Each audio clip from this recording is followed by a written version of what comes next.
Come for your chance to win. Third place gets Beats by Dre. Second place gets an iPhone 15 and AirPods Pro. And first place gets a 65-inch TV and a soundbar. Promotion runs May 16 to July 20, 2025. Grand draw July 25, 2025. Authorized under Section 58.3 of the Betting, Gaming and Lotteries Act. Yeah. Anywhere in the world, my day, my opportunity. Yeah, me a keep me a everything I hear about me. Yeah, me did this the last week. Yeah, me a everything I hear about me. Bwoyatingz Afterdark, everything we are gonna talk. Nationwide 98 from everything else turn off. Wednesday night number 1 on the trending charts. I fit tune in when Kareem start talk. Taboo topics, celebrity news and interviews, riveting discussions. Bwoyatingz Afterdark, right here on Nationwide 90 FM with Kareem Bwoyatingz. You understand? Kareem. Everything we are gonna talk. Everything we are gonna. Bwoyatingz Afterdark, everything we are gonna talk. Yeah, viral king, you know. Number 1. All right, check 1, 2, 3. Good night, Tings Nation, and welcome back to another Bwoyatingz After Dark. It's your favorite day of the week. It's a Wednesday night. Your favorite show, Bwoyatingz After Dark, on your favorite radio station and Nationwide 90 FM. It's a late night home of hard conversations and soft truths. Now, I'm your host, Kareem Bwoyatingz, and tonight we're unpacking one of the most therapeutic and terrifying things you can do: cutting people off. Whether it's a friend who's just always draining your energy, a family member who constantly crosses the line, or a situationship that's been expired since Emancipation Day. Tonight, we're asking, how do you set boundaries without feeling like the villain? Rather. And more importantly, why do we feel guilty for putting our peace first? Well, I don't know who's we. I don't speak French because that's surely not me, because I never feel guilty for putting myself first. I gotta choose me first, Lucius. I gotta choose me first, okay? All right, so that's what we're gonna be talking about tonight. And we're diving into ghosting, self-exits, confrontation versus avoidance, and the pressure to hold on to some people just because of time, blood, or memories. So our question of the night is, are you a bad person if you cut someone off without explaining why? Once again, are you a bad person for cutting someone off without explaining why? That is our question for tonight. We won't be having a guest. It's a roundtable discussion tonight with everybody who's a part of the team. So we definitely would like to hear from you guys tonight and all these things. So you can call in and just share your thoughts and your views. You understand? But before we jump in, we can let us just rewind real quick about last week's conversation. We lit up the phone lines when we tackled freeness culture, sparked by the chaos at KFC's 50th anniversary deal. It was meant to be a celebration, but turned into madness, early morning lines, fights, and even some questionable things. So we questioned whether our obsession with free has gone too far, as it is for survival, entitlement, or, something deeper. That episode is up on Nationwide's YouTube channel and all the other episodes at Nationwide 90 FM Live too. But as per usual, we do have a quick recap for you. Here we go. Has Jamaica's obsession with freeness become a national embarrassment? I guess because of the economic times we're living in. Ooh. But I think the government, in partnership with private sector and the people on the whole, haven't put in place necessary infrastructure or tools to give the people what they need to survive. And because of that, the people have become heavily reliant on handouts as well. Do you think then freeness culture is about the product, or is it really about the emotional satisfaction of, feeling like you beat the system? It's that. The latter. Yeah. It's definitely feeling like, oh, yeah, we beat the system, when really and truly you didn't. Awesome. Mm-hmm. So giving away comps is taking away from whatever profit you anticipate to make. Okay. So people don't see it that way. Because I am somebody, so you get it. 8% the 15 man them behind the artist them. I'm just feel like that also is a part of freeness culture. Because them know say them are getting that party free. Bring a full force, a full team. Some of them man are just they behind them just because of likes and again freeness. Because them love freeness. Which is the truth, but it's the culture. Because I do think Jamaicans are very entitled. They are very entitled. This mentality that the government's supposed to do and give. I don't think everybody was educated about the role of a government growing up doing social studies. No, man, everything them for them. No. As a people, them broke, but Andrew the salary. Like, hello, you work in the private sector. But I do. Could this freeness culture then be one of the reasons some Jamaicans, struggle with building wealth and savings or investments? Like, what's the correlation? There's no resiliency. There's none because you continue to expect the government or somebody to do. You don't sit down at home and think, okay, how can I change the way my spending habits, develop a budget? How could I position myself at work to get a promotion? Yes. So you can definitely go to our YouTube channel once again for all the episodes at Nationwide 90FM Live 2. But you don't know, say DJ Jerome, our resident DJ, is here, the Shell Boss and all these things for the Vibes Up segment. What go on, Jerome? Thing good? Can't hear you. Check. Oh, yeah? Check. Yeah, man. See there? Yeah. In a place? In a place. You tired? Never that. Wasn't a tiring day today? No. Not at all. Come on, not even feel drained. I feel like I just got to work. Yeah. For tell you the truth. Yeah. Oh. All right. So DJ Jerome there and all these things. Remember, guys, tonight it is a guest free night. So it's all about you calling in and just, sharing your stories, about sometimes when you cut off somebody or somebody cut off you. And again, our question of the night is, are you a bad person if you cut someone off without explaining why? This is Bwoyatingz After Dark. It's time for our Vibes Up segment. Yeah, that's done. Yeah, man. So here we go. Calm them. I want to hear about.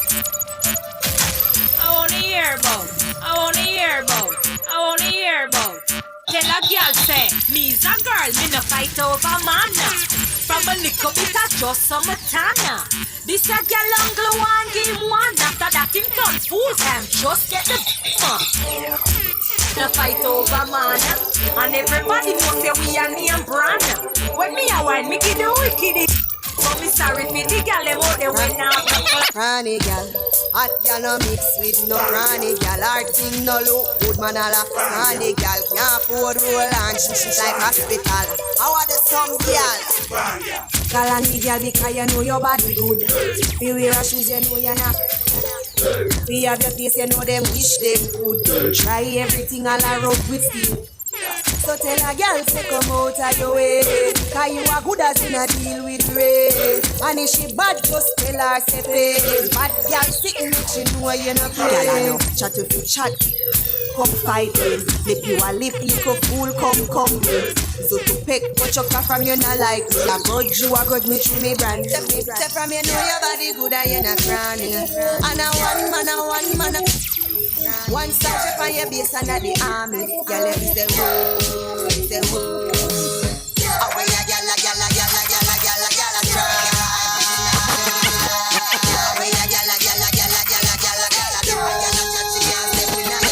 Some girls smell like the bottom of the body. Some girls, I get chatty. Hot girl, sweet like a honey. X to the 5 when I drive in a sunny.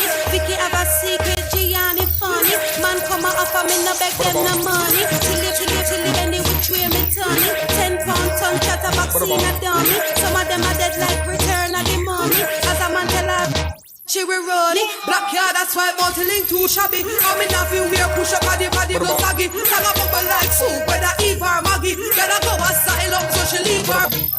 Once you get it, gon' be the best you ever get. She has been I'm a rebel. You a rebel. I'm a rebel.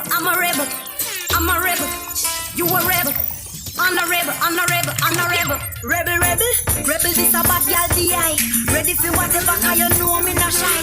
This a girl I walk with her head in the sky. And me tight shorts and the shades for me eye. Oh yes, me pull up on the bad girl finesse. Now me 16 stiletto on the split. Now me dress put her down in the gully of the red carpet. Cupid, till that me say I can be a good girl, I can be bad, I can be a lady, I can be to get sexy, good jobs work. Once you get it, it gon' be the best you ever had. From you know say you hot from your man.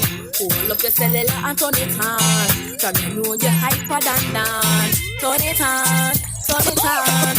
You know, come on and big things are whatever. For cellular and turn it on.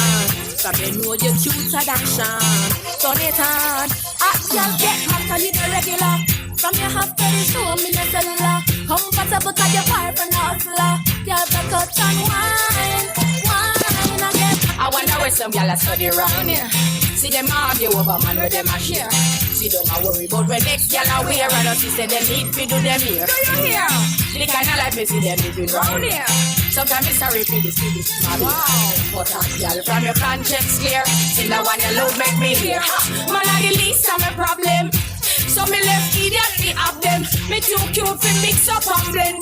So tell a girl she figure with her argument. Me stress free cause me know in a excitement. Them give her free but no man not there beside them. Some girl a hype on me, yes a man a hide them. Nah no pride, girl them no hot man no hit them chat. Me too rich for argue with me too nice for in a fight. Me too hot and a that girl no like them. Everybody sitting if you know where your man there, from Sunday to Sunday, girl walk up in the video, girl, and just talk up. It's 6 on the dot, and me know for a fact, say me man in a me house with the door, them lock anytime, me go out, me now pick it watch. Me know when they and him happy come back, but some girl don't know when they're on there. My body don't stop you. Walk when you walk out, trying to brush me through. You know me? Since the selector, I tell you walk out, baby. When my man not come out, you about. When me done with you, you wish you never know me spouse. Them not like we and we not like them. Me no see no girl out there me afraid of. You say you bad, but me not left. You better run when me drop it up. This is walking over, thinking that I'm a pushover. She my only lover. Now she wanna get tasty. Them not like we and we not like them. I got like take me man, me and I no friend. Them not like we and we not like them. When you got take me man, me not par with them. Them not like we and we not like them. I got like take me man, me and I no friend. Them not like we and we not like them. When you got take me man, me not. Me have everything for all him, everything for all him. The good way I control him. Every night, you know. Me have everything for all him, everything for all him. The good way I control him. Every night, you know. What is your problem, y'all? Me can't help you to solve them, y'all. Where the good ass girl them there? Where the hot girl them there? I believe you're gonna play good ass girl in a village, you know. Trash out a pampute, hot girl, walk out and call your man near. Some girl can't do that, them wish she cause she could have been called too much near.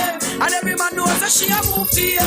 Hot girl when I put up here, like a real up, come straight. If tell me say you want let me leave, I'm gonna say I want car. He good. So you must have to step over the road. Anything mama wear, but boy don't know how come borrow girl clothes. I mean, I see the boy if he call me out, me name go out the road. I'm not easy forget, and if a boy get me, I go easy for left. Promise, me no see the girl if you run up on my panic. Now watch your pretty face, like a bunny. You don't see me exclusive. And any game I play, me have to win, come in the tech closes. Swear that I the truth. I regular me have to tell a boy do say yes. Any game I play, me have to win, come in the tech closes.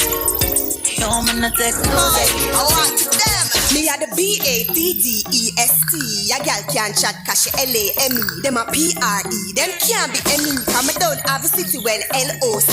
Hey, I want the DEM. I want the baby shock and a pot down cred. Give a up in night at the DEA. Them met a wanga gully creep like ICE. RIP my boss. Straight to the fullest. But some gal a hype and them in a MESS. Them a beat them chest. Go who are the best and them full of STRES. Police, take a guess. Morale, your man so easy. Come and share my car. If I want to take your man completely. Come and share your man, me take with that. So if I want him, girl, you not get him back. No run down, just please me own the man. Me take your man so easy. Come and share your man, me take with that. Now if I fight over, man, me control that. Any man no want me can't get that. Me take your man so easy. Too nice, people are man problem. So me no worry about them. I depend on me and me bank book parts. Girl, I need boyfriend, but too real for you worry about fakeness. I'm not care about all who don't rate me. Don't be insecure about your man, my dear. All right. DJ Joe Magabundong the studio, you know. Ask one. DJ Jerome, it's a Vibes Up segment here on Bwoyatingz After Dark.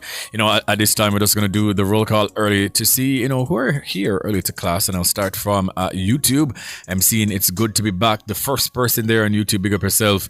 Samina Whirl. I see Majestic Gabby Fee. Kingston Finest, big up herself. I see Lady Loud, Marvelous Marvin. I also see David Nebar. Let me see who else. I think I said Samina already, so Samina, big up herself twice. Yes, tant and all these things. And let me just jump over to X real quickly. The first person I'm seeing is Lady Loud. I know I saw Cardine. I'm seeing I Am Brittany. I am seeing I Am Kyle Lorenzo. Samina is also there. Let's just say that Floyd is also there as well. Cardine, Dark Empire, Lady Loud again, 876 Taurus Queen, big up on herself. You understand? Rock and Commune, it's a vibe, you know, and all these things. I appreciate it. DJ Jerome again on ones and twos, ladies and gentlemen. It is the Vibes of a segment. It's Bwoyatingz After Dark, right here upon Nationwide 90 FM.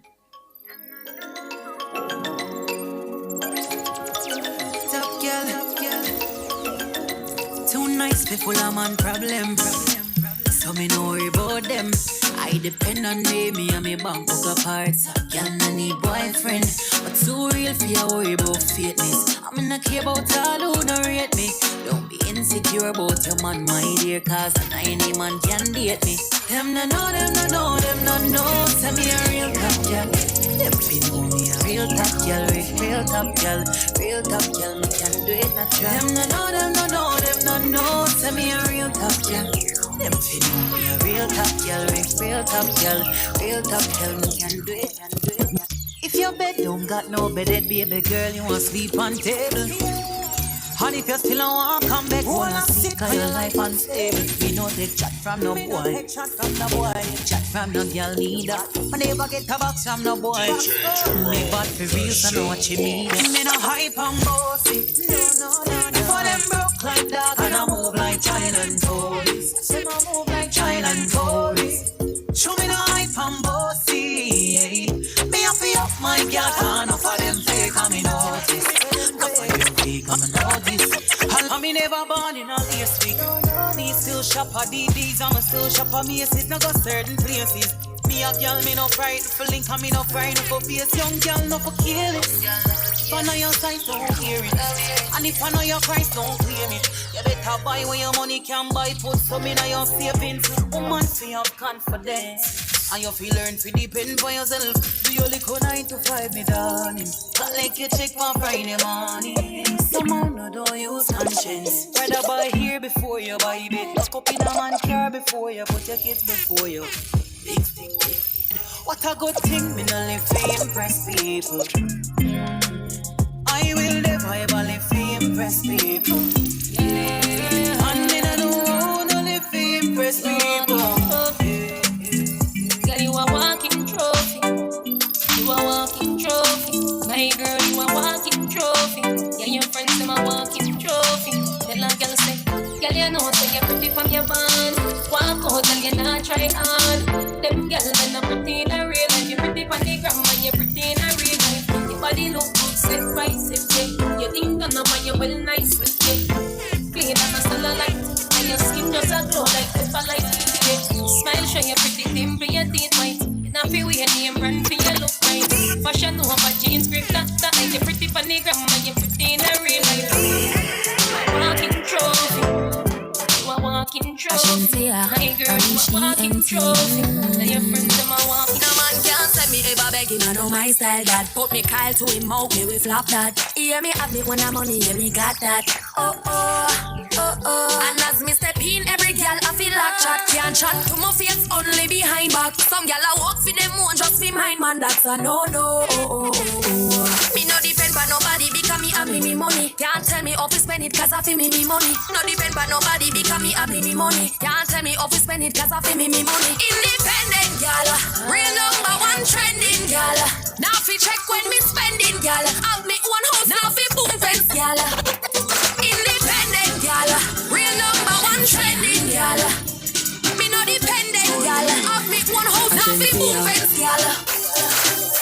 I mean a skirt, our jeans are short shots. Head raised when me walk past. Me feel the eyes, believe the eye. Me love the lights, me weak the spice. You're just a true 6 like loading. That is what you're doing with me. I mean your wine pretty girl, it drove me. Girl, I wanna take you to a movie. You're just a true 6 like loading. That is what you're doing with you. I mean your wine pretty girl, it drove me. Girl, I wanna take you to a movie. Do the bounce fire, bounce like bounce check. Do the verb with the noun with the subject. Anything more me happy get you can't object. You fall in love faster than love jet. She a good feel like a brownie and a straight as steel with no like a broadine. We a small well seem like nothing a sardine. Make man get a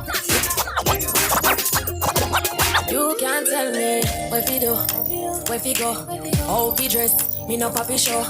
Me a the star, so me a no fan of you. Do what me wanna follow you. Me nah itch up under no man arm like Roland. Boss position, so no boy can't try program me. Rebel from day one.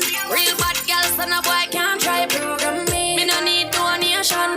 Autonomous, can't try come program me. Nanny never go a war for me. Sit down in a 2020 slavery. Shen Yang if you match at your business, that too insecure that you is a. Watch your good, what you call that? Real one thing, stop talk to the old him. In a while, enough things to talk about. I'ma tell about my new man.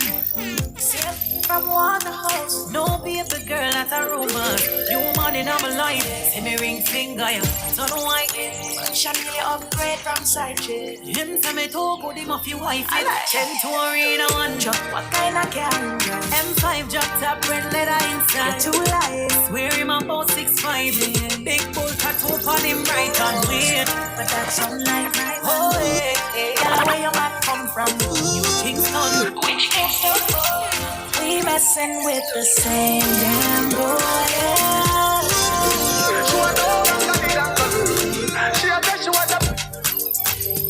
She would like to be free. She would like to be free. She want to gangali. She said she want to. She said she would like to be free. She said she would like to be free. Call me in, the little man not good. Better you pass some. Yo, pull up. That is true. She want to gangali. Nationwide, 90 FM. She would like to be free. She would like to be free. She want to gangali. She said she want to. She said she would like to be free. She said she would like to be free.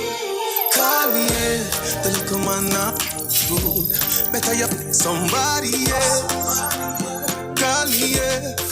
You know say the boy need it. Like you know say you too good feel. Better you somebody else. Call me in. She want a real dangale. She want a real dangale. Call me in. Call me in. Some boy on the line. Boy have some girl on the start for your wife for your yard. Them think they mean a lie. Lucky she not with her. And some boy, come with the road. Half them a chase her around. All the some dope, then I walk up with it in a crowd. Hey, no girl me can't stand no drama. Me make me girl for the corner. Baby mistress know them policy. After 9 o'clock she can't call me. After me no idiot, yeah. After me no idiot, yeah. She better know say after certain time don't contact me, yeah. Me don't know what them a think.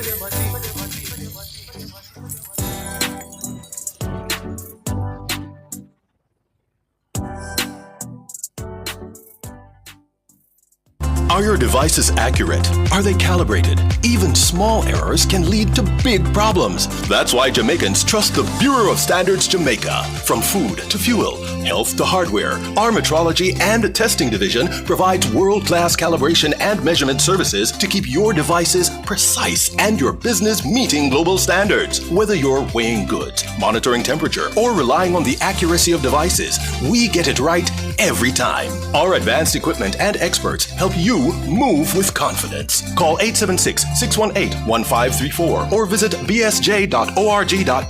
The Bureau of Standards Jamaica. From lab to market, the power of precision, powering accuracy, ensuring safety.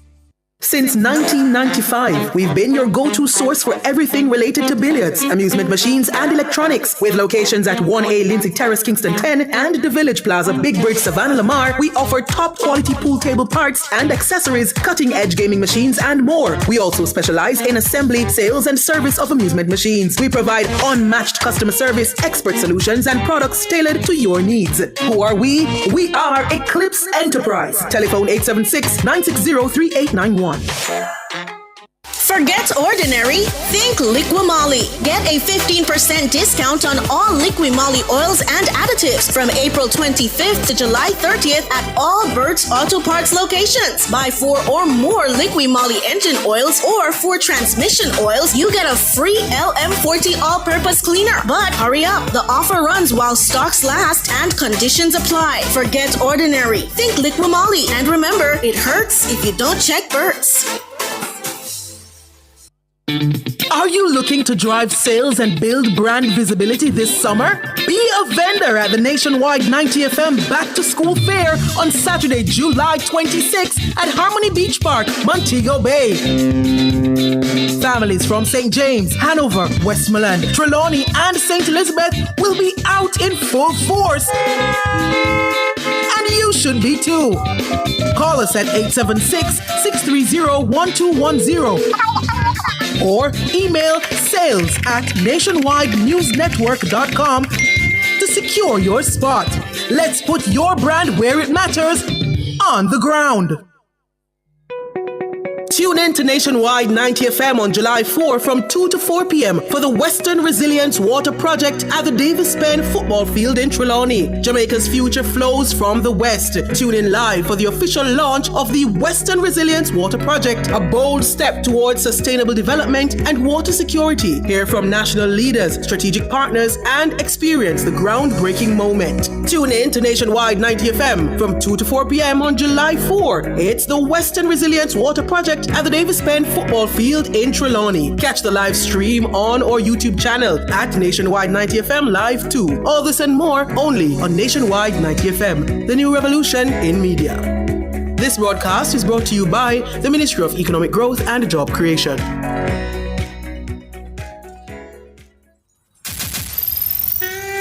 It's so good, praise the Most High God every day.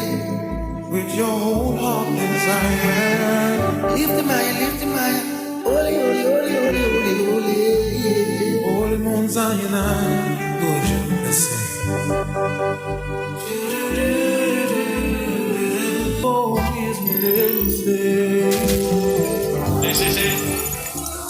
It's showtime. One last moment of drama tonight. Well, then I should make way to the start.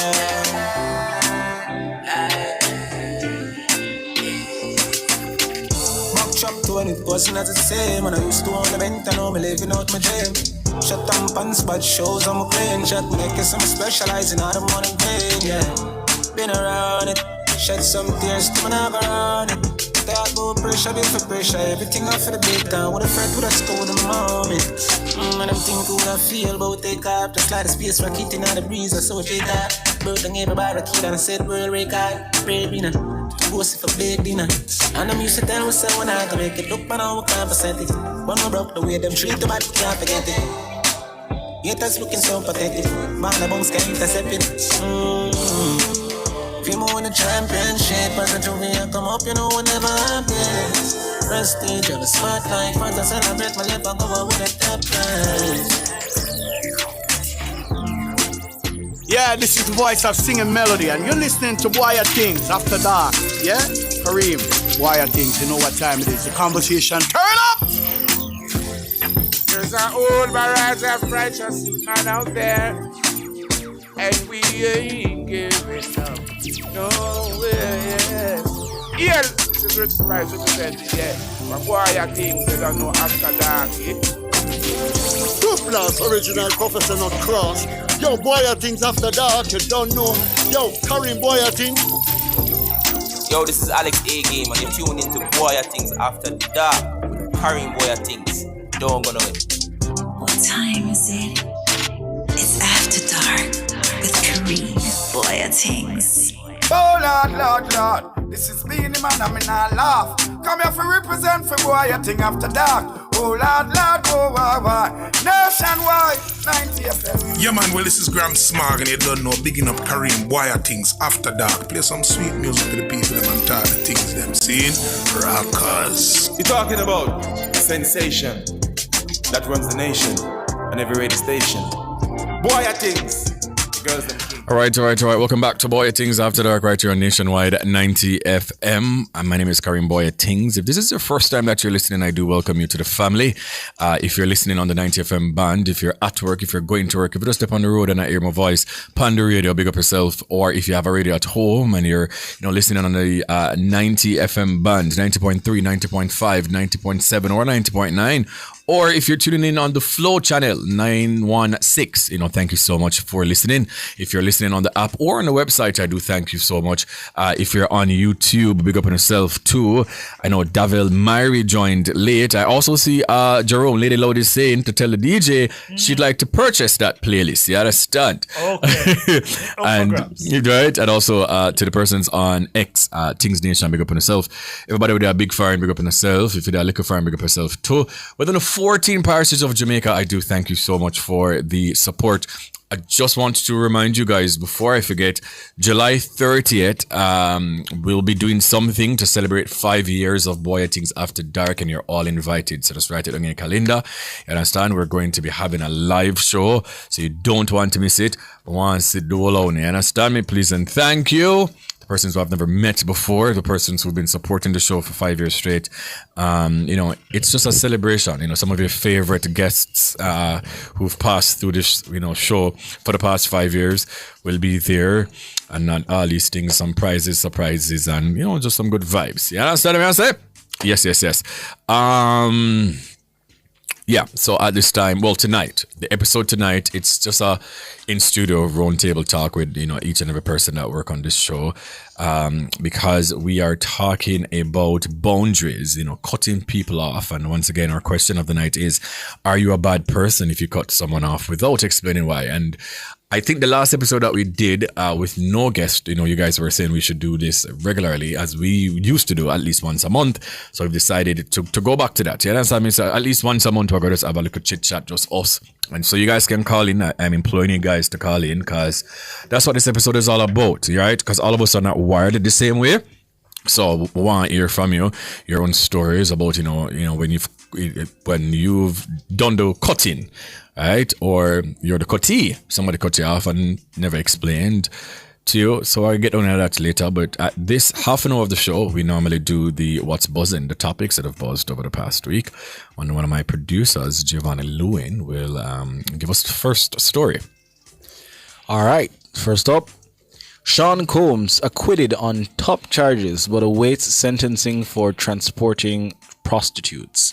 Sean Combs, the 55-year-old hip-hop mogul and media tycoon, was convicted on 2 federal charges of transporting prostitutes for drug-fueled sex marathons, but acquitted of the more serious racketeering, conspiracy, and sex trafficking charges that could have resulted in a life sentence. Though he still faces up to 20 years in prison under the Mann Act, the acquittals were celebrated by his legal team, with Combs seen thanking the jury and applauding in court following the verdict. His lead attorney, Mark Agnifilo, called the outcome a moment that, quote, gave Mr. Combs his life back, unquote. However, Judge Aaron Subramanian ordered that Combs remain in custody at the Metropolitan Detention Center in Brooklyn until sentencing, despite his lawyer's efforts to have him released. The trial would span 8 weeks and drew widespread media and social media attention, centered centered around disturbing allegations from two former romantic partners who claimed Combs coerced them into multi-day drug-fueled sex sessions with hired men. Prosecutors said the women feared physical violence, financial retaliation, or public humiliation via leaked sex tapes. Combs' lawyers acknowledged past violence but maintained the encounters were consensual. One of the victims, singer Cassie Ventura, opposed his release, citing concerns for the safety of herself and the other women who testified.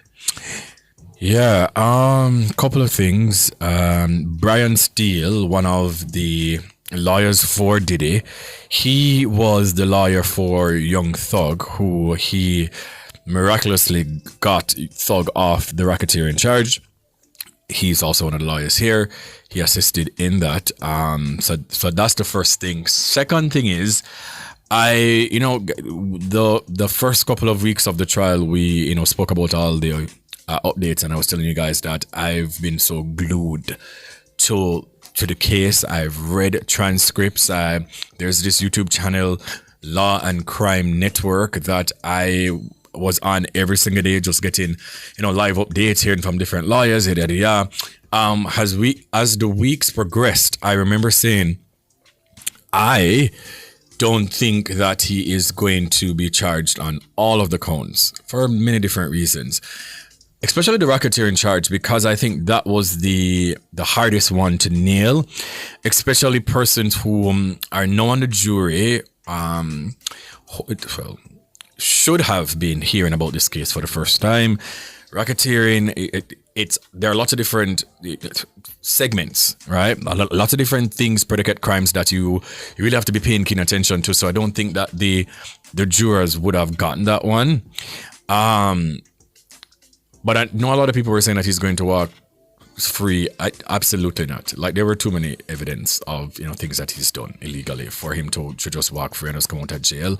I know that he also applied for bail. I know his team were saying to the judge, hey, conditionally, you can release him on $1 million bail.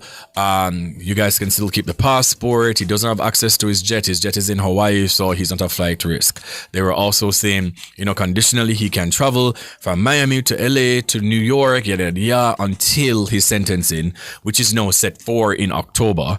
The prosecutors obviously were just like, absolutely not. Like, this is a man that we've seen where he possibly could tamper with witnesses or whatever the case is, and some people are scared for their life. So the judge denied that. So he's going to be behind bars until October for the sentencing. I know there are a lot of different reports on the internet, but I just want you guys to read. Number 3, I see a lot of monkeys outside of the courtroom with covering themselves in baby oil and just behaving like creatures. And I'm just wondering, sometimes, I'm trying to choose my words wisely. Sometimes I can see how we were enslaved for so many years. Like, whether or not you would think that he is like innocent or in support of him, that's one thing, because whatever you believe in, then you believe in. But the case obviously outlined where these baby oils were used in the sexual acts, the freak offs, and the trauma that we've seen with Cassie's testimony and whatever. Like, that's you basically taunting the victims within the case, Jane and Cassie. I'm just like, you guys could have just been outside of the court, just celebrating that he beat three counts, 3 out of 5. But instead, you're there rubbing baby oil, on each other. And I'm just like, you know what? I'm glad that I'm on my mental break from social media for the past almost 3 weeks, because I know that I would have just been on Twitter just going in. Yeah, so this could happen at a better time. Obviously, his family is going to be his kids. Those are his kids. They're going to be in support of him because they're going to think that their daddy is innocent. They're going to think that whatever is being said, like, this is your father. So they can celebrate that. That's their father. His mother is going to celebrate because they're going to think that he's innocent. But people this man will not even look at you. He's never going to invite you to the freak-offs if that's what some of you want. Like, y'all are here teabagging this person. Like, it is crazy to me. Especially men. Like, it's just very weird. But if you want to be casted, just say so, please. And also to Carisha, who she posted some cryptic messages. That's Young Miami from City Girls. You were silent for the entirety of the case. You said nothing. All of a sudden, he's free. She posted 2 things, apparently. She posted, oh my God. She posted 2 things. She posted one, the Justin Bieber Clock It video thing. Mm-hmm. And then she posted 1111 with some hearts. And I'm like, you're his favorite prostitute, I'm sure. Like, you know, stay on your payroll. Love that for you, Carisha. Yeah. But those are my thoughts. He's going to serve time, though, so I don't know what you guys are celebrating for, as he should. At least 10 years. At least 10 years. Yeah. But hey. Anyways, next story. Fraser Price bids Kingston farewell with a Tokyo ticket in hand. At Kingston's National Stadium on June 28, sprint legend Shelly-Ann Fraser-Price made a remarkable final appearance at Jamaica's National Championships, competing alongside rising stars Tina and Tia Clayton and Sharika Jackson. The 38-year-old secured third in the women's 100-meter final with a time of 10.91 seconds, earning her spot at the 2025 World Championships in Tokyo. Emotions filled the stadium as the seasoned sprinter took her final lap. She later spoke candidly of her gratitude, faith, and the journey from Waterhouse to global stardom. J3 officials, including President Garth Gale and Sports Minister Olivia Grange, joined the tribute ceremony. They and the crowd celebrated her decorated career, 9 World Championship appearances, 7 Olympic medals, and hailed the selection of her on the Tokyo team as a fitting final act. Yeah, Shelly-Ann Fraser-Price. On Friday, that was, I think in the past couple of weeks, other than work, I was at the stadium. That's like my one and only outing that I've done for the past couple of weeks, but I had to be there. Yeah. She has been, though, emphasizing that this is not her final season. She says, this is my final national championship. I know we've been announcing for weeks, just based on what she had said at her Nike thing, like, when she kind of said, this is my final championship, and people were just like, oh, she's retiring this year. She's just been like, no, I said my final national championship. But to see you at almost 39, everybody else who were in that era of golden sprinting, as I would call it, locally and internationally, they've retired from the sport. Mm-hmm. Other than her and I think you and Blake. I know, yes, like 1 or 2 others, but everybody else who were on top of the podium, on top of their game, the Veronica Campbells, the Usain Bolts, Tyson Gaze, Justin Gatlin, yes, some of them were a couple years before, but still, like, from that era, they've retired from the sport. The Sharoni Simpsons. And to see her at her big age still making a team is commendable.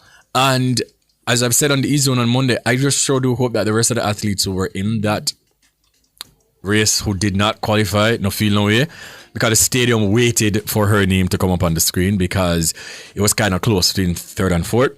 Mm-hmm. So them do the first person, Tina Clayton, then Sharika Jackson, and then people just kind of waited, and then it was officially announced that she was going to be on the team, and the stadium erupted.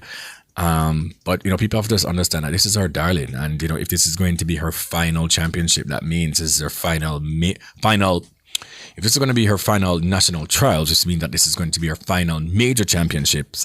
So, it's special. And she started this journey in 2007 in Tokyo as well, when she was at the Osaka World Championship, when she was on that silver medal 4x1 team. So it's like a full circle moment. So obviously, it's a big thing. And I just showed you that she can have a healthy showing. Yeah. How do you feel as a woman and yourself? I get what I guess. Yeah. Big up. On the screen, you'll be seeing the one and only Colleen Montague, one of the best headmistresses to come through. Yes. And she was a principal there? She is still currently the principal of the Women's Trust High School for Girls. Colin look good though. Yep. Mm-hmm. Nice like sliced bread. Nice. Yeah. Nice. That's Wilma's charm right there. Right. So outside of the fact, say, obviously the best things come from Hero Circle and Marosco Road. Shirley is such an inspiration to all of us as people. It kind of brings us back to the Things Turns 5 kind of vibe, because like full circle moments and just seeing how consistency and staying true to your craft and loyal to the faith that brings you, your faith in God and your faith in yourself and your work. It really reflects in how people see you come out in your element. And Shirley has never been one to keep her mouth to the ground about her faith. She's never been one to back down about talking about what makes her continue to fight. Her family, wanting to do better, wanting to represent the country. And so kudos to her for an amazing career in track and field. Indeed. The greatest 100-meter sprinter of all time, male or female, for me. And, Shelley has defied a lot of odds, a lot of firsts in this sport here of track and field. 2008, she got her first individual medal. Eons after. A matter of fact, I think when Tina Clayton and Tia Clayton were like 3, Shelley Ann won her first global medal. Mm-hmm. And now they're running with Shelley. And I'm just like, when you really look on those stats, just to show you the longevity of, this woman who've had a child and bounced back and re-peaked and go through all of the nicknames, the Pocket Rocket, Mommy Rocket. She's just her. Like, she's her. She can do no wrong in my eyes. And, one of my favorite athletes of all time, bar none, and just the way how she's filled with gratitude. Always so thankful, always so gracious on the track. So it's going to be kind of sad just to see her eventually phase out of the sport, but I'm sure that she's going to be here within some capacity. Are you going to cry in Tokyo? No, sir. No. I might cry. No. I cried when she won in Beijing, Really? Yeah. I don't think I've ever cried. I almost cried on Friday. And I have a video that I can post when I come back with Sharika. Because in the race, Sharika the kind of day, you understand? Like 4th or 5th and saw me and said, Jesus have his mercy seat, Father God. Even though she was going to go to Tokyo anyways because she's a defending champion in the 200 meters. But when you know, like Sharika is one of my closest friends. And this is somebody that I know, the struggles and ins and outs of what, she's been going through the past couple of weeks. So, when she ran over to me and she's like, friend, me think I'm never gonna make it, me I tell you. When we hugged, like tears in it come out of my eye, but me have to hold it, you understand? Because I'm in the stadium with thousands of people that look at me and they look something there. So, you understand? But no, I don't think I would cry because again, I know that Shelley is going to be in the sport somewhere doing something. Annie Smith, big up yourself. I said that you're over here as well. Marvelous Marvin is saying, I hear Justin is coming out of retirement. Yes, Marvin, I've heard that as well. Yeah. Justin Gatlin. Yeah, man, I've heard that as well. So we're going to end the stories there, play some music in the meantime. Again, we'll come back after the 9 o'clock break. We're going to go into the topic. I really want to hear from you guys because we were having a little pre-discussion in studio with the team. And it's just interesting to hear people's takes on this. Funny thing is, I've been going through this series of removing people for the past, I think the last time I was on social media was June 20th. So from June 20th till now, that's 12 days. So for the past 12 days, almost 2 weeks, I've literally cut off about 4 persons. So it's something that I do all the time. I don't have a problem doing that. It's just me. Yeah. DJ Jerome, please tell me say find the song. Jerome, what me mic there, please? Whatever. Say I can't find a different one. Yeah, no. The next one. The next one, no. I found it, but it's not fit. So what on Apple Music or something? No, the clean version that I am listening now, it's not up to standard for Nation. For the people who are not or who are not watching on YouTube, let me describe to you the anarchy that is on the face of Karim Bwoyatingz brothers. You see, there's a darkness that has befallen him that is not from his shades or his bucket hat, but it is coming from the fact that DJ Shell Boss Jerome right over there cannot find a particular song. No, it's not. He found it afterwards, but it's not clean. That is apparently. fit for the radio. Right. It's not clean. Yes. But me know some ear Jerome play the song already, so I try for a wonder. Serious and so. But me know say Jerome play the song already, so I'm trying to wonder. No, I did not, so when you play a song, at what point is the clean version not on YouTube? There's a clean version, but it's not fitted. But I'm going to listen it. Just give me a couple seconds. Go on. You know? Yes. You know, say Jerome, I'm gonna make him go sell somebody right price now, too. You know, I wonder if Jerome knows say you lose the work tonight. I'm gonna sell to somebody right price. So while Jerome I watch, so you say the 4 people were cut off. Yes. For a song on spot, really. So that's fine. How much people you cut off in the last, call it 6 months? Give me a rough estimate. I can't recall. Every 6 months, then you know, cut off people like that. But just, well, yeah. You just stop dealing with people. They just ghost them. But if it's 6 months, it's a long time for me. Yeah.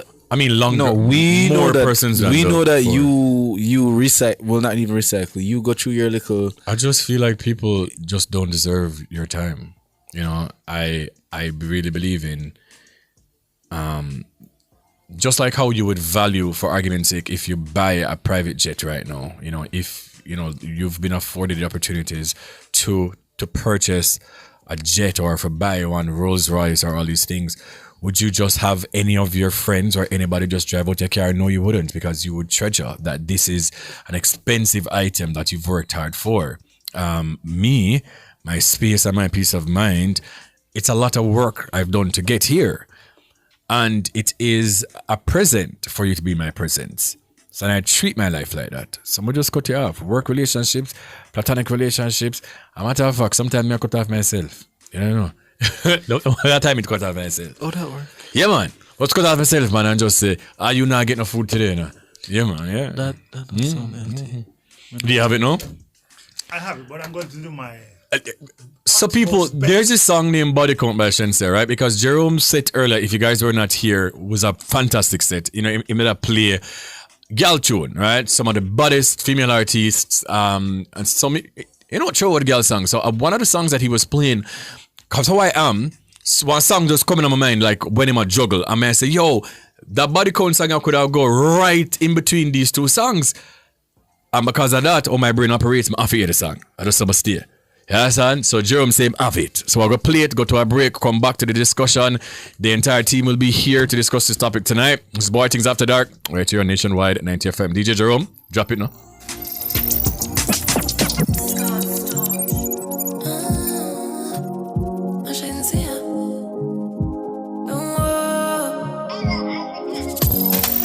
It should be enough that I am into you.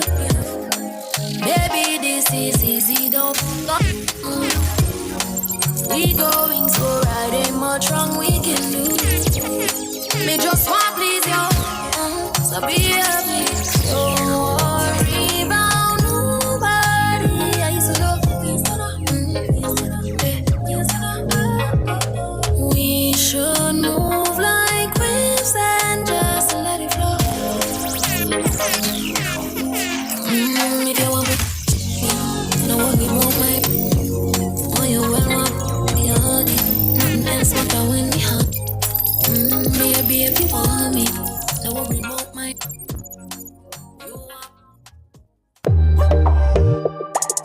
I'm Dennis Brooks. I'm Alan Campbell. I'm Floyd Green. And I'm Garth Williams. Catch us on the Jamaican Dads podcast right here on Nationwide 90 FM, Thursdays at 8 p.m. with a repeat on Sundays at 6 p.m. The Jamaican Dads podcast is all about providing men with a healthy, safe, and functional forum to tackle many of the taboo topics that concern our masculinity. Like everyone else out there, we're dads of varying amounts of experience who come from different backgrounds and and often view the world differently. We're definitely not perfect, but we are all brethren and we're all committed to this piece of rock called Jamaica. Too often, there are no safe spaces for men to explore the issues which are important to us. Plus, most of the content out there about parenthood is produced by women, for women. So we think it is important that we be the change we want to see. Follow us on YouTube, Facebook, Instagram, and Twitter at Jamaican Dads with a Z. And definitely join us here on Nationwide 90 FM every Thursday at 8 p.m. with a repeat on Sundays at 6 p.m. for the Jamaican Dads podcast.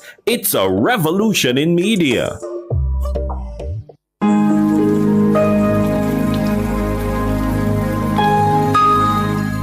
Hi there. Here's some good news for these trying times. Quote, "By God's word, I can see where I'm going. They throw a beam of light on my dark path." Unquote. Psalm 119, verse 105. Listen for God's Word weekdays at 5:45 a.m. and 12:55 p.m. through Oasis. Stop by for a refreshing drink and share a God perspective for the day. Oasis. Weekdays 5:45 a.m. and 12:55 p.m. right here on Nationwide, a revolution in media. The rebroadcast of the Oasis can be heard weekdays at 5:45 a.m. Shift your focus with NCB's SME Conference under the theme Navigating the Digital Shift, Practical Tools for SME Success. Grab a pen, paper, or in a spirit of shifting digitally, grab any digital device and take notes on how you can shift your business. Hear it here first when you tune in to Cliff Views Online on Thursday, July 3 from 10 a.m. to 1 p.m. Gain valuable insights from industry leaders and understand how you can shift your business. Hosted by the vibrant Dr. Terry Carell Johnson. Don't miss this chance to transform your business. So tune in to Cliff Views Online on Thursday, July 3 from 10 a.m. to 1 p.m. It's NCB's SME Conference at the AC Hotel. Catch our live stream on our YouTube channel at Nationwide 90 FM Live 2. All this and more only on Nationwide 90 FM, the new revolution in media. This broadcast is brought to you by the National Commercial Bank.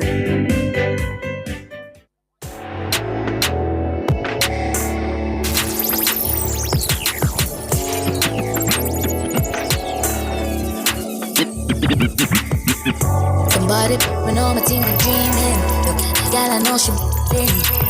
You're too insecure up in all your feelings. And what you mean you wanna leave me? Respect me for dumb. Would I do anything for you? Baby, I'm sure I can't do this anymore. You should have known. Lose such a good woman. One night stand.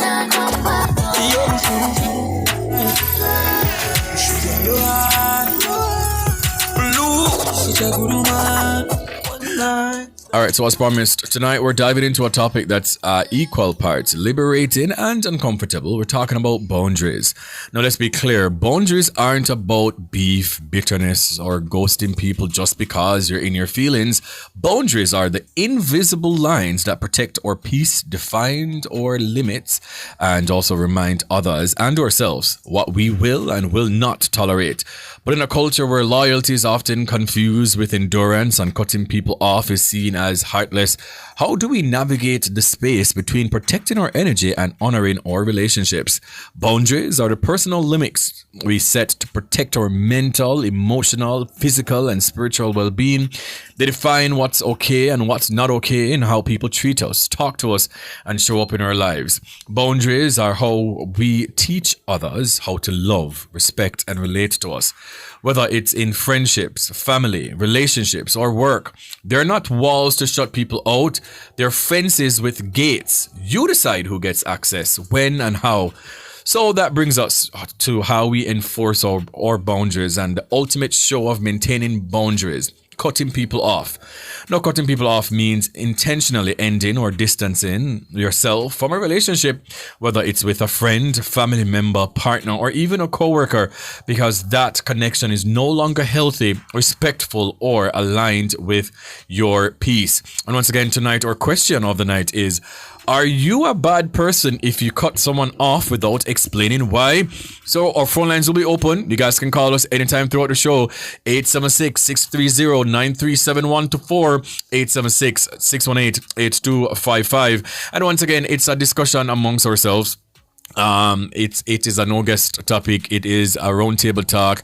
It's for all of us to engage. I would love to hear, because we all have different takes. As I was saying before the break, we were kind of having a prelude to the discussion, and we arrive at different thoughts and viewpoints. Yeah, so you guys can call us again any point from now until the end of the show, and we'll also try and take a couple of the comments on social media as well.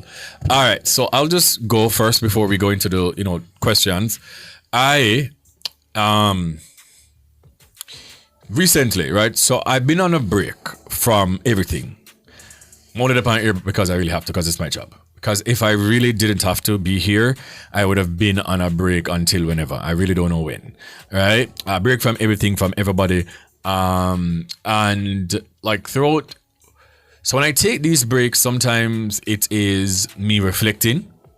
It is me reflecting on where I'm at physically, spiritually, mentally, psychologically. Sometimes I'm just overwhelmed. Sometimes I could be having a depressive episode, and I just don't want to overwhelm other people of that as well. So I try to stay by myself. But in this period of time, I do audits all the time of people in my life. Every single time. And I don't wait until the start of the year or the end of the year like other people will. I audit people very often. Randomly, a couple of days ago, 3 people just come to my mind. Just randomly. And I've not been on socials. I've only been on socials like today with the whole Diddy thing. So, obviously for the shows, I really have to be abreast of what's happening. Just randomly a couple of days ago, someone just say, just unfollow and block these people. And these are people that I'm close with no explanation. I'm going to just get up, block them on WhatsApp, block their numbers, and unfollow them on socials. And it's just like sometimes when I'm in this state, and I've spoken to my pastor about this too, last night or 2 nights ago. When I'm in this state, sometimes I might feel like I am overthinking, but it's just really clarity. But so get back to that, I have a call up on the line. Hi, good night. Thanks for calling Bwoyatingz After Dark. What is your name? Where are you calling from? So we're calling from the Blue Mountains, sir. Oh, in the Blue Mountains. Good night, my boss. Good night, sir. How are you tonight, sir? I am gratefully tired, blessed. Yeah, man. I'm glad to know, man. You're up in a Blue Mountain in your class, at least what's going on, I appreciate it, man. What is your take, though, on the topic about cutting people off? Like, do you feel like you're a bad person if you cut somebody off without explaining to them why? No, like when you mean cut somebody off, like I want to talk on the radio? No, man, like for argument's sake, you have somebody in your life, a family member or a friend, and them do you something, and you just decide, say, you don't want them in your life no more, so you just disassociate yourself from them completely, without explaining to them, me not go deal with you because this is what you did do. Well, you find that going in Jamaica about in Jamaica, man. Mm-hmm. But me not try to keep myself mixed up, because me is a Ital Rasta, man, You don't know, so me not mix up with Babylon business, Right. True, man. Yeah. But outside of the topic, me want to say something else different, Jesus. Is it fit for airwaves? Eh? Is it fit for airwaves? Yeah, man. Okay. You can't do nothing when it fit for airwaves, man. Go on, man. Go on through. Because from yesterday, I hear 2 news, Mm-hmm. One from the GLP and one from the TNT where they road, Yes. Mr. Warmington and the lady where I run against. the agricultural man there, the Minister of Agriculture. She used certain things that she shouldn't use on the radar, no weird at all, man. Because she attacks in this election, war. We don't want no war. And that is true. But what's the name again, sir? Michael. Yeah, man, I do appreciate it. But, unfortunately, not this show, not this moment, when I really talk about the politics, things like that. So I'm going to know if you want to call in to Uncle Cliff tomorrow. But we can just go on, pay attention to the show and listen to the show. But I do support you, listening. Yeah?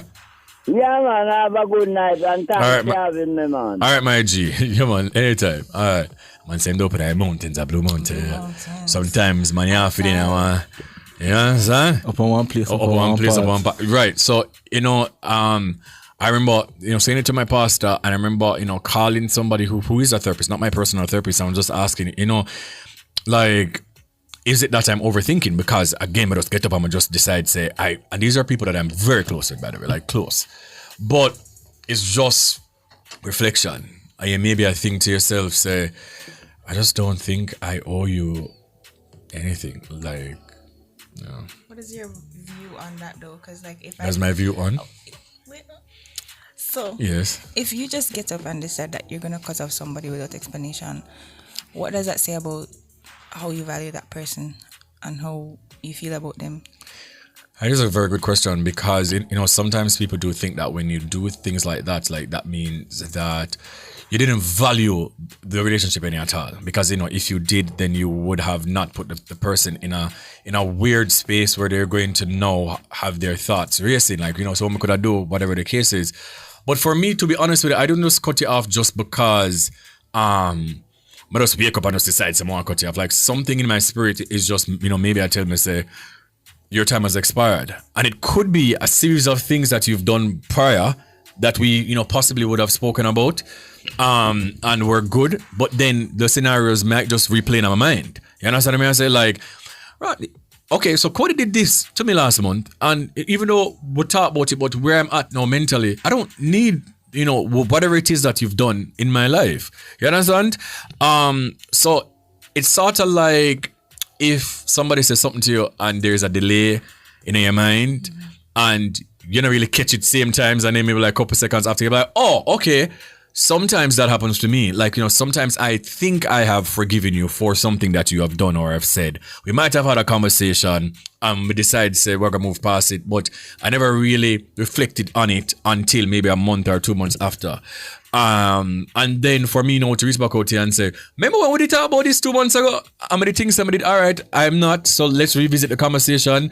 I don't think I want to put you in that space, nor do I think that I owe you anything. Yeah, but what if you were in their shoes? Like, would you want somebody to just decide that one day they're not gonna speak to me again? Especially if you care about the person. You just bye? No conversation, nothing? What can you say again? Mad thing. Yep. Well, other than mad thing, man. Ush. Other than today. But you could even walk in on my shoes, even if me the game of shoes. I can't be in anybody else's shoe. Oh my God. But I get what you're saying, because I think you had said that earlier, and I said, to be honest, that has never happened to me before. I can't remember, but if it's somebody that I do value and I realize you're very distant, and maybe I check in, maybe I call, maybe I text, and there's no response, and on socials, and maybe I interact with your tweets, with your posts, and then there are no responses there either, I feel like I would have sent a message like, wait, we in a malice, like, is it, is something happening? If I realize, if I wake up and you just block me everywhere, of course that would have bothered me to an extent. Like, I would have maybe reached out. Like, wait, we have beef, because I thought, we were okay. But that's the complexity of being Kareem in my life. What would I call up on the line? Good night. Thanks for calling Bwoyatingz After Dark. What's the name we're calling from? Good night, sir. Good night. Michael here, calling from Kingston. All right, Michael. What? Yeah. Michael again. Yeah. Well, right now, it's in life. Yes. It's in life right now. Me learn to enjoy my own company. So me easily cut off people. No matter if I'm a relatives or what. Mm-hmm. You know what I mean? Mm-hmm. Easily cut off people. That don't mean easily cut you off. If you're not going right, Mm-hmm. you know? Yes. If I give you up, when I cut you off, I lock you off, like when you lock off pipe, lock you off a good. Do you then extend them the courtesy of having a conversation as to why you're distant or why you're going to remove them from your life any at all? Yes, but sometimes when you get them a second chance, they do the same thing over again. Clock that. Clock that. You know what I mean? Yes. Sometimes you get the man you rope, you hang you again. Yeah. You know what I mean? Yes. The man give you rope again. But once been, twice shy. Yeah. You know, the funny thing though, Michael, it's the same thing I was talking to my co-host Honeybee about yesterday on the E-Zone. We were talking about ghosting people, and I said to her, sometimes some people they're not worth a conversation because maybe what you're cutting them off for, it's something that you've spoken to them about before. And then them come back and do it again. So how much time I got to talk to you about the same thing? Exactly. I remember saying, they're not kids, my big grown up people, Thank you. Thank you. Know what I mean? Yes. I agree wholeheartely. Yeah, man. So that's my thought, you know what I mean? That's a good night, All right, Michael. Appreciate it, yeah? Yeah. So that's the next point too.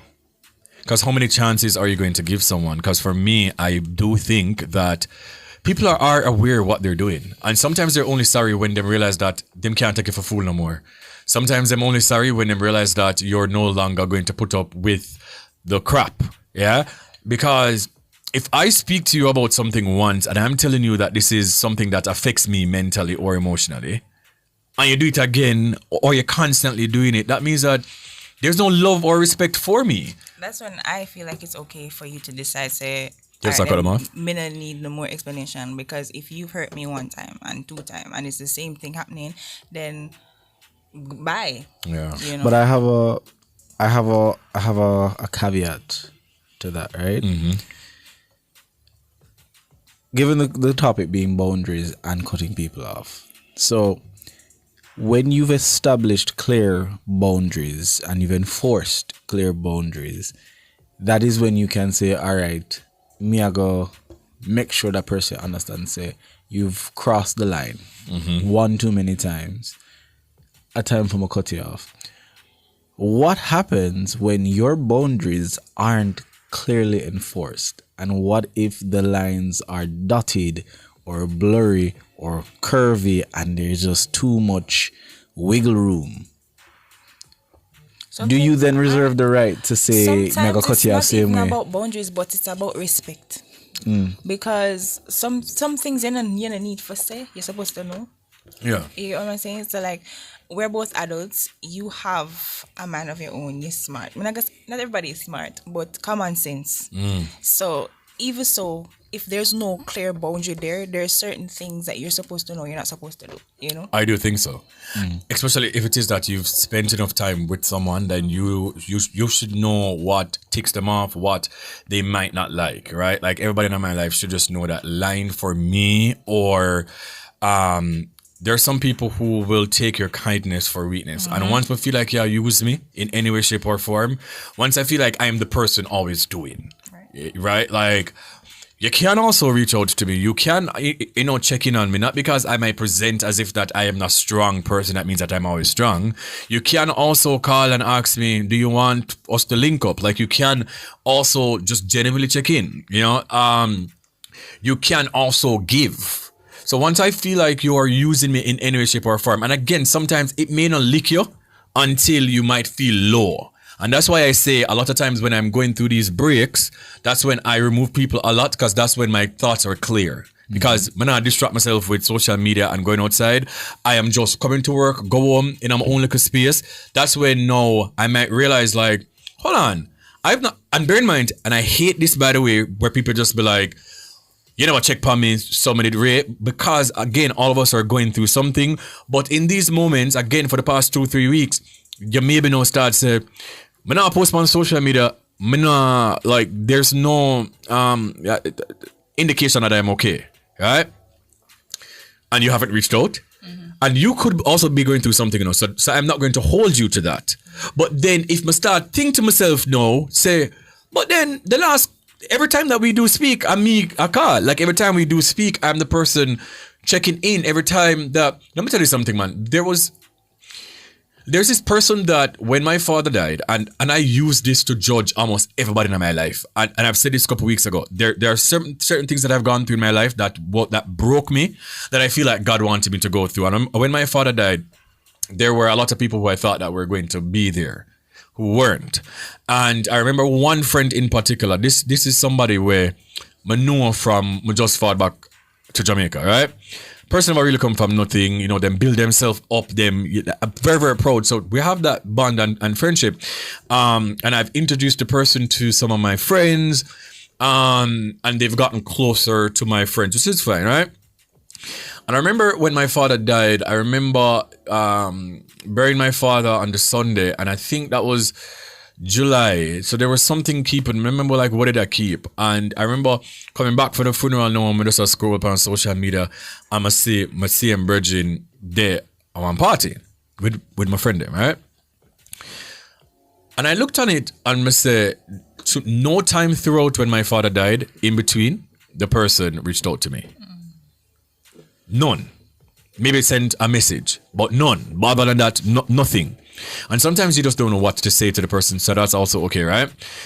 But you kind of cut them off. But again, I tried the you know, method of being an adult and talking through your feelings, and we spoke about it and we fixed things.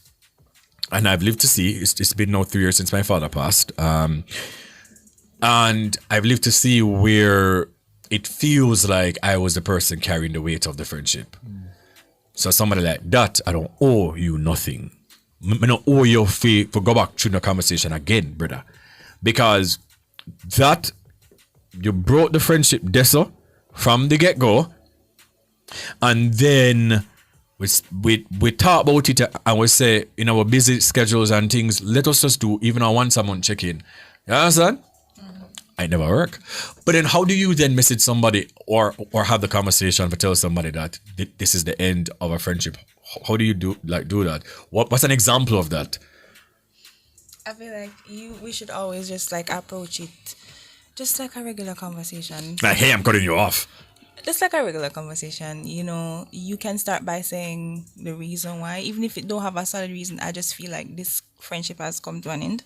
You just make it casual. If you make it much more serious than it's, you know, should be. It's serious. It's serious. None of my friendships are not serious. You see, especially if I determine that you are somebody who's close enough to know certain things about me, and you're getting a certain level of access to me, and I can off the bat know that you are supposed to know certain things when it comes down to my behavior and how I interact with my professional life and my personal life, then you have to know say everything about is serious. And it's so funny because I'm going on like a story time. I cut off one of my closest friends for the last half a decade. So you say it to the person first? No, all right. So the person came to me with something. It's been a while coming, you know, grant you, because for a matter of years, we've had this breakdown in the friendship where there are just certain elements that not serving the person or me anymore. And there's just this magnetism between us that it's hard to break it apart because we've gone through so much and we've withstood so many things. They were there when I was fearing the weather of Kareem's death, not your other friend's death, and some financial hardships that I was going through. They were super supportive. So for me, remaining their friend was almost like an obligation, and it felt too obligatory at one point in time. And for them, it's how connected we were as individuals, how much alike we were, how we finish each other's sentences, our interests and all of that. And it was just a real Disney Channel style friendship. Like, yeah, this is something that even though we're weathering these storms, no, we're gonna still look like the golden geese of friendship. As I grew into my adult self, I recognized that not everything that glitters is gold, and that friendship was exactly that. So it took this particular thing last week to happen for me to recognize that I needed to put my foot down and determine whether or not this is something that needed to continue. They came with a situation that there are two things that I don't play around with: my reputation and my property. And everybody who knows me knows that.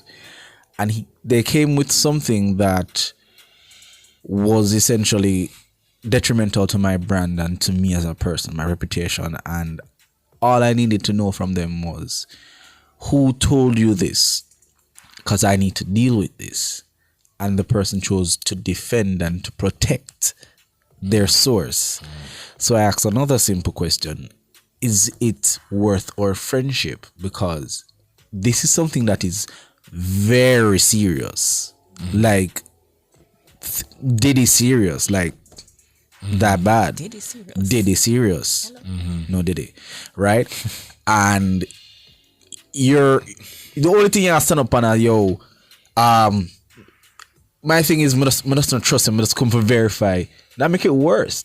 Because you can't be my friend and you not trust me. Regardless of the stuff that we went through, you can't be my friend and not trust me. And you can't be my friend and use underhanded tactics for verify something that somebody who you don't fully trust as an individual, not as a friend, as an individual, for come verify something with me. That messed up, bro. So I said, you have a decision to make. Either you're going to come clean, or we're going to talk about that, or you're going to recognize, say, yo, this no make no sense for me or you, because this is not healthy. Yeah. And I've gotten to a point in my life, as bad as things be, I'm going to pick up a few lessons from Kareem Bwoyatingz with us and know, say, if a time for go or time for leave. Yeah. I used some choice words, and I that was it. Yeah. 5 years, gone. Because you have to know what you do, bro. Yeah. Okay. So let's kind of shift gears. So is it wrong or ever wrong to cut off family members? And Jerome, you can also chime in too at any point. Is it ever wrong to cut off family members, or, some blood ties, just are emotional blackmail in disguise? Because I know a lot of times, one thing about me, but my mother sometimes I feel I got fear bed and I wonder I which part she buried me in, because I will cut you off. I don't care who you are. I don't care. I remember not talking to my father for years. For years. I spent Thanksgiving at our family home in New York, and we not talk, bro. Me not even say good night. You're lucky you got here. No, I went there for my grandma and for my siblings. Not because of him, but it was a mistake, right? So do you think family kind of trumps you cutting them off? Personally, because of the family dynamic that I have a very close-knit family. My immediate family, of course. I cannot imagine cutting off any of my family members. That's in my close family. Yeah. You say you're not speaking to your father for years, I would probably drop dead. And him try him call me. Everything no code, got it. The man try. I don't feel like my immediate family. Yes. Anything will happen between us, we have to go work it out. Yeah. We have to. There's no cutting off my immediate family. Here's a problem though with me with that. For me, I don't like to talk over things when I'm in the moment, because I know how I am. Don't make the radio food, Me not so righted, right? So for me, I prefer to take my time. And that time may take a couple months. Years. Or years. Ever. But I just don't want to talk about it right now, because I don't want to say something that I'm going to regret, because I'm a family. You understand what I mean? I don't hate you, but I just don't want to deal with it right now, and just allow me. Don't, because the more you call me in the moment of me trying to get over it, is the more it'll come back. Everything else will come back in my mind, and I'm upset all over again. So for me, your family is your family. And I love my family down. But sometimes some of them forget cut off, man. Tough love. Some of them forget cut off, man. Enough cousin and them something them in a deal with, man. I will grow together and them something. Yeah, understand? Auntie or a cousin or people they're fine. Because it's not people you interact with on a daily basis. Yeah. We're all adults, we have our own lives, we're creating our own journeys. So a far distant auntie when me not see from me at 12 years old can buy, you know what I'm saying? But people who are immediate, and that me feel like is the question. Right, yeah. Immediate people that, obviously affects your day-to-day operations. All right, so when I take a break, and after the break. We do have a call on the line as well. We're going to come back. We're talking about boundaries, guys, and it's our own table discussion tonight. Boundaries, cutting people off. We're going to also try and see if Gia can get some of the comments from YouTube and Twitter when we come back as well. And our question of the night is, are you a bad person if you cut someone off without explaining why? There's our question of the night. This is Bwoyatingz After Dark right here on Nationwide 90 FM.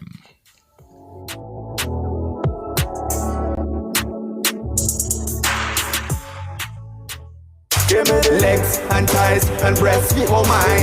Legs and thighs and wings, all mine. Sandwiches, wedges, hot and ready. Burn chuck, fried chicken, always ready. Burn chuck, original crispy. Burn chuck, Cajun spicy. Burn chuck, a barbecue. Burn chuck, we are go a burn chuck. Guilty. Outperform, outlast. Guilty. We top performance. Guilty. Jackama. Reliable. Full stop, not comma. We have the expertise for drilling and demolition. We have the power tools for plumbers and electrician. Fancy select tools, 3 parts and 3 repairs. 3 parts, 3 repairs. Be 2 to 3 years. Hilton. Available at Delta Supply, 106 Hagley Park Road. Call us at 876-302-6111-4. Delta Supply. We service what we sell. Share in the experience at Fontana Pharmacy. We have a wide variety of items in store just for you. Fill your prescriptions while you shop. And senior citizens enjoy 10% off. Shop household, cosmetics, toys, and many other departments. We also offer curbside pickup and delivery. Visit our website at fontanapharmacy.com. Fontana Pharmacy, where it's all good inside. Shift your focus with NCB's SME conference under the theme Navigating the Digital Shift, Practical Tools for SME Success. Grab a pen, paper, or in a spirit of shifting digitally, grab any digital device and take notes on how you can shift your business. Hear it here first when you tune in to CliffViews Online on Thursday, July 3 from 10 a.m. to 1 p.m. Gain valuable insights from industry leaders and understand how you can shift your business. Hosted by the vibrant Dr. Terry Carell Johnson. Don't miss this chance to transform your business. So tune in to CliffViews Online on Thursday, July 3 from 10 a.m. to 1 p.m. It's NCB's SME conference at the AC Hotel. Catch our live stream on our YouTube channel at Nationwide 90 FM Live 2. All this and more only on Nationwide 90 FM, the new revolution in media. This broadcast is brought to you by the National Commercial Bank.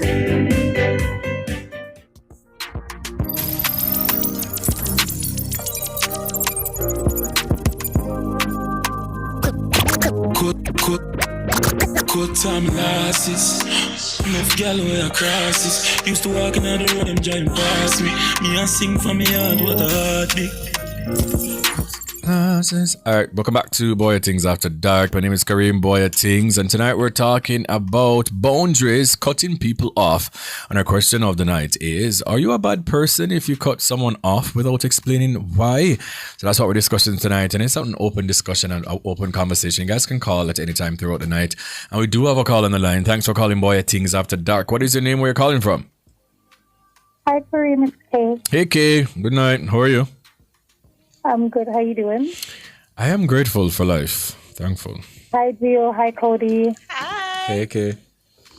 How y'all doing? We're good. How are Yeah, you? yeah, man. Nice. So, Yes. I'm going to answer the question first, but then I'm going to flip it a little bit. Mhm. I was kind of think about it different. Like, Yes. not different. I'm kind of like on the same track as you, but kind of different. Okay. So, to answer the question, no, I don't think you're a bad person if you cut somebody off without giving them an explanation, because sometimes some people just need to get cut off. Yes. Especially if it's somebody who you've spoken to about certain things. And they keep doing the same thing over and over again, and there's no change in their behavior. Yes. They don't make any change to show that they value you as a person. So it's like them just feel like, say, okay, them are going to do whatever, and anywhere you want to take it, you have to take it. Yeah. That is, then people there, them need to get cut off. So I'm asking a question, okay, right? So how do you explain to somebody that this is the end of a... Me personally, I'm not explaining to nobody. Like for me, I'm be real with you. I don't know how to cut people off. Because I always want to explain myself to people. Sounds like what Cody. I do is I will ghost you. Okay. I will ghost you. Because if it's so mean within my headship a certain way, and if me I say something to you, and you come at me with certain behavior, I'm going to go ballistic on your ass. God, sorry my language. Yeah. Like, I'm going to go off on you. That's just me. So for my sanity, I'm going to just leave you be. If you don't want me to talk to you, you just know say, I just let it go. I'm not explain nothing to you. I'm not talk to you. I'm not deal with you. So then if they reach out then, like, you know, weeks after they've reached out and say, hey, what's happening? Like, I'm not hear from you. Like, would you then explain to them the reason you've been distant? It depends. Like, if it's something that's explainable, yes. But if it's at a point where you push me to the brink of you're not listening to how I feel, or you're not seeing the signs that you are being a bad friend or a bad person to me, when I explain them to you, because let me tell you something, and we hear this all the time. People, when you're important to people, they will make time for you. They will make time to make changes in order to show you that they value you. Let me tell you something. I've had people in my life where I'm like, okay, me and them good. Like I've known people for 10 plus years that I literally just cut off. Because I'm just like, bro, I am not doing this situation with you. I'm not reverse back something what me hear Cody say. Or she could have cut off our parents because you said you hadn't spoken to your dad for years. It's the same thing with me. Like, I do not speak to my father, and I don't think I ever will for the rest of my life. Like, right. If I tell my family, let me say, if the man dead tomorrow morning, I wouldn't even go to the funeral. Yeah. Yeah. Do not come on phone. Because one thing about me, if you do something to me, and I come to you and I say to you, bro, you know, say, what you do to me damage me certain way, and I feel a way about it, I'm not asking you to... I'm not coming at you to go over what you did to me. I'm simply asking you to acknowledge your behavior towards me and to validate my feelings to not let me feel crazy like I'm doing something wrong. Does that make sense? Yeah. It's like, I feel like people, when them do your thing, they know them do your thing. And then here's the thing though, okay, right? And this is something that one person is coming to my mind, and we were talking about this obviously on the show yesterday. And there are people that them not have no issues with you, until you decide that you want to talk about your grievances with the relationship or the friendship, right? So like you're now saying, boy, you did do something women never did like, and you're expressing yourself. And what I hate, and this is one of the reasons I just don't think it makes sense, and I don't care much to explain anything to anyone, because then there are people that will try to gaslight you by now saying, yeah, but you did also do this, and then it turns into a tit for tat and an argument, and that without my pressure. Me not in that with nobody. Like, for instance, me, don't get me wrong, I love my parents. I love my parents to death. But you see me, from the moment me realize that me can block my mother that birthed me, carried me for 9 months, me can block she, and though they with me can block anybody, Kareem. Oh, absolutely. Me not take certain talk from nobody. Same. If you do me something, I'm going to say to you, say, B, I feel X, Y, and Z, and if you cannot acknowledge how you treat me, and make changes to change that, say, build our relationship, I'm not in the talking with you. Like, something comes to my mind when I listen, and I'm like, I think a lot of times too, people think that cutting off somebody means it's permanent. Sometimes for me, sometimes it's not. Because I've had people in my life where I've cut them off, and later years, things happen where we reconnected, and our relationship is now way better than what it was before. It's sometimes when you cut off somebody, you're not cut them off to say you cut them off permanent, But you're cutting that person off in order for the both of you to go and heal yourself from whatever trauma each of you might have been going through that made you not good people for each other. You understand what I'm saying? Yeah. So there's many sides you can look at it, but for me personally, I don't think you're a bad person. If any of my friends decide to cut me off tomorrow, okay, cool. Guess what? Maybe have 100 more people will never meet and come across, and they're going to cut me off just the same. Years does not make, you knowing somebody for years does not mean nothing in the climate that we live in. Because trust me, the same people them who think that we know for 10, 15, 20 years are the same people them who we turn around and study in your back and then come eat at your table. And you will never know until them put it in a predicament where it's either life or death, where you have to defend yourself a certain way. Cut whoever you want cut off out of your life. You just have to decide if that's for a healing purpose or if that's for permanency. Yeah. I don't think it should it makes you any type of person. It just means that you have to put yourself first. Indeed. And that's what a lot of people don't do. We don't put ourselves first. So that is what me think. I think it can go either way. Right. Yeah, and we do concur. And yeah, like 110%. You know, thank you so much, Kay. Thanks for calling, as per usual.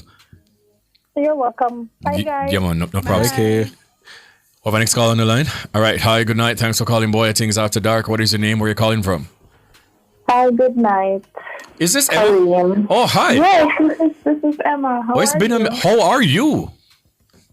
I'm not okay. Oh, wow. But we're Do you want to talk about it? Yeah, about that. Okay, then we will. We're here for you tonight. We're not here for me. Cutting people off, Emma, do you think that you're a bad person if you cut them off without an explanation? Like somebody that you're extremely close with? You know, one time, I used to say, no, I will explain to them the reason why I'm cutting them off. But honestly, they used to say that that's emotional growth. You know what I think is emotional growth? The fact that silence is definitely a form of self-preservation. It is. And don't I know that? Of course, it is. Let me tell you something. Everybody does not deserve communication of closure from you. Sometimes you just have to cut off people. Everybody doesn't deserve an explanation, especially if they're out here violating your trust and your well-being. And if anything, especially within the past week, going on 2 weeks, that I have personally learned is that if you are wronged once, don't even give a second chance. Just go. But this is something that I always preach. This is something that I've been saying for years. From a company radio, I've been saying that. No, sometimes we full of too much forgiveness of people and we allow people to treat we like doormat. I not have that. And we're not even have no door for putting them at. I have no door. That's the reason why you have to have firm boundaries and maintain those boundaries and curate your space. Listen, every day, like whether you're married, single, friends for 20 years, friends for a year, people outgrow people. And you have to ensure that you are on a particular level where you can curate the space that you want for yourself. If you cannot do that, then you're just going to let people bully you for the rest of your life. Yeah. You have to stand up for yourself. So if you don't feel good with a particular friendship, it should be a choice whether you want to have a conversation or not. Yes. I know that many times a lot of people get cut off and they would be saying like, you know, it's unfair, like they shouldn't have cut me off. They should say something to me. But a lot of times people do communicate things to the other party, but they just disregard their feelings. And you are right. Yes. They play the victim and they might be narcissistic where they might turn it around on you and say that, okay, but you're having this problem with me, I'm having this problem with you. And I'm going to give you a piece of what I personally experienced, right? So there was a situation, I'll talk openly about this because I'm not going to hide that, where there was an ex that my spouse had a relationship with back in the day. I thought that he was over and done with this person. Recently, I found out that he was still financially supporting the person. Instead of apologizing about the behavior, you know what he did?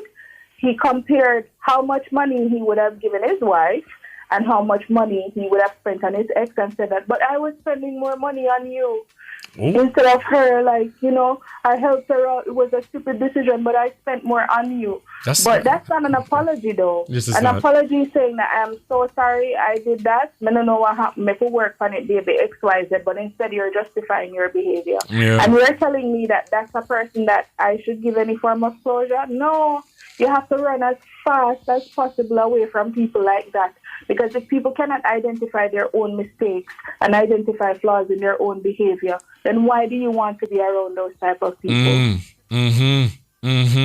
Yeah. And that, my friend, is the end. Quickly though, what's the healthy way if you've decided that you're going to because, you know, obviously we're all here, you know, trying to learn something from each other. So, you know, if someone is listening and or watching right now and they're thinking about a way how to healthily have a conversation with someone that they love, that this is just the end of this juncture, this is the end of the road, what does that look like? It depends, Kareem, on what that person did to you. Because, yet again, if that person is violating your trust and your well-being, I don't think they're owed any form of explanation. But say, for example, you'd like to explain that to the person. Then, let's say it was you. Then I'd simply say, Kareem, I feel like it is best for us not to move forward with having any conversations any longer. These are the reasons why. I no longer wish to be your friend. I no longer wish to be a part of your life. Yes. And that's just final. So you just have a mature and straightforward and honest conversation. Yes. You don't need to lie. You don't need to shout. Yes. You don't need to fight. You just need to speak with use your words. Yeah. Yeah. And if you so choose to use them with kindness, then that's a more mature way. And that is what they claim signifies emotional growth. But a lot of times, Kareem, you realize that when the cut-off process occurs, people wouldn't have made you ghost them in the first place if they were that good to you. Because if they were that good to you, you would have a conversation with them. The fact that you would have to get up and ghost them means that them never good to you and none at all, friend. It's because my mind, like I was kind of saying to Cody during the break that there is this one particular person that, you know, we've spent a lot of time you know, over the past couple of years, and like for argument's sake, we would have had a conversation now at 9:48, and then tomorrow morning we just get up and we just know say this is just the end of the road. You understand? And like again, it could just be things from the past that I'm thinking about. I'm gonna just decide, say, you know where I'm going, I don't want to carry with me. You understand me? Like I love to shed weight. Like I love to shed skin. I just love to just move on. And one thing about it, two things for certain, I'm gonna move on from something or from anything, from someone, from whatever it is, if it's just not serving me anymore. And sometimes you can feel drained with certain energies around you.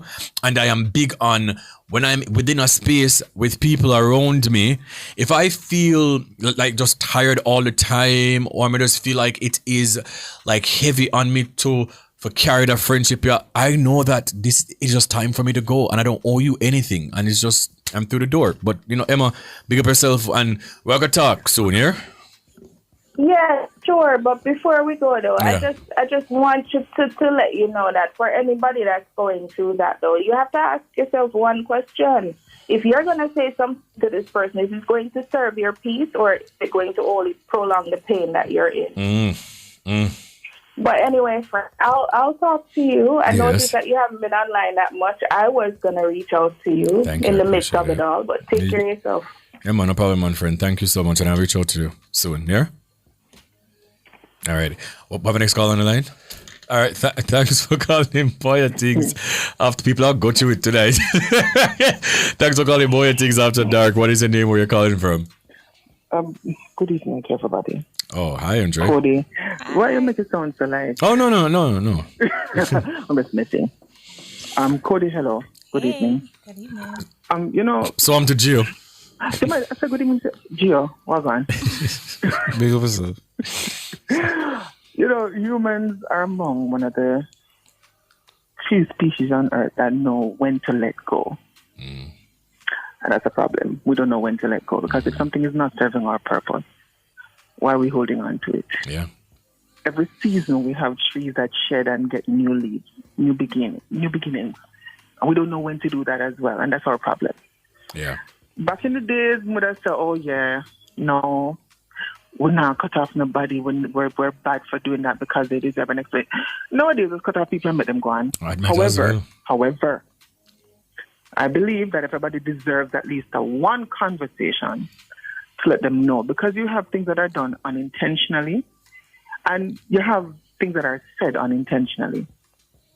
Nowadays, I'm consumed in work. I work 12, 14 hours a day. I don't have the time. So people probably don't hear from me and think, okay, I'm going to cut them off. No, I'm just busy. I don't have the time for all of that. Right. I've had friends who cut me off 6, 7, 8, 9 months and I don't know until the 10th month, 1 year later. Wow. So if you can do that to somebody, me can do it to you too. Do unto others exactly what they do unto you. Now, my thing is, and again, people deserve a conversation to let them know what they may or may not have done wrong. Because again, you have people who do things. Look here, sometimes Karen was really and truly busy. Gio was busy. Cody was busy.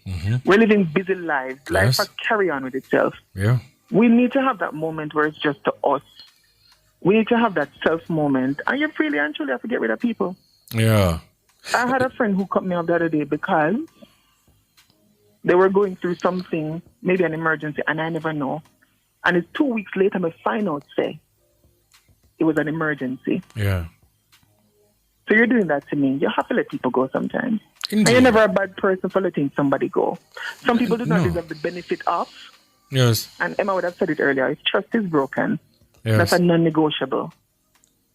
Yeah. I have a Go on your question, ways. though. Yeah.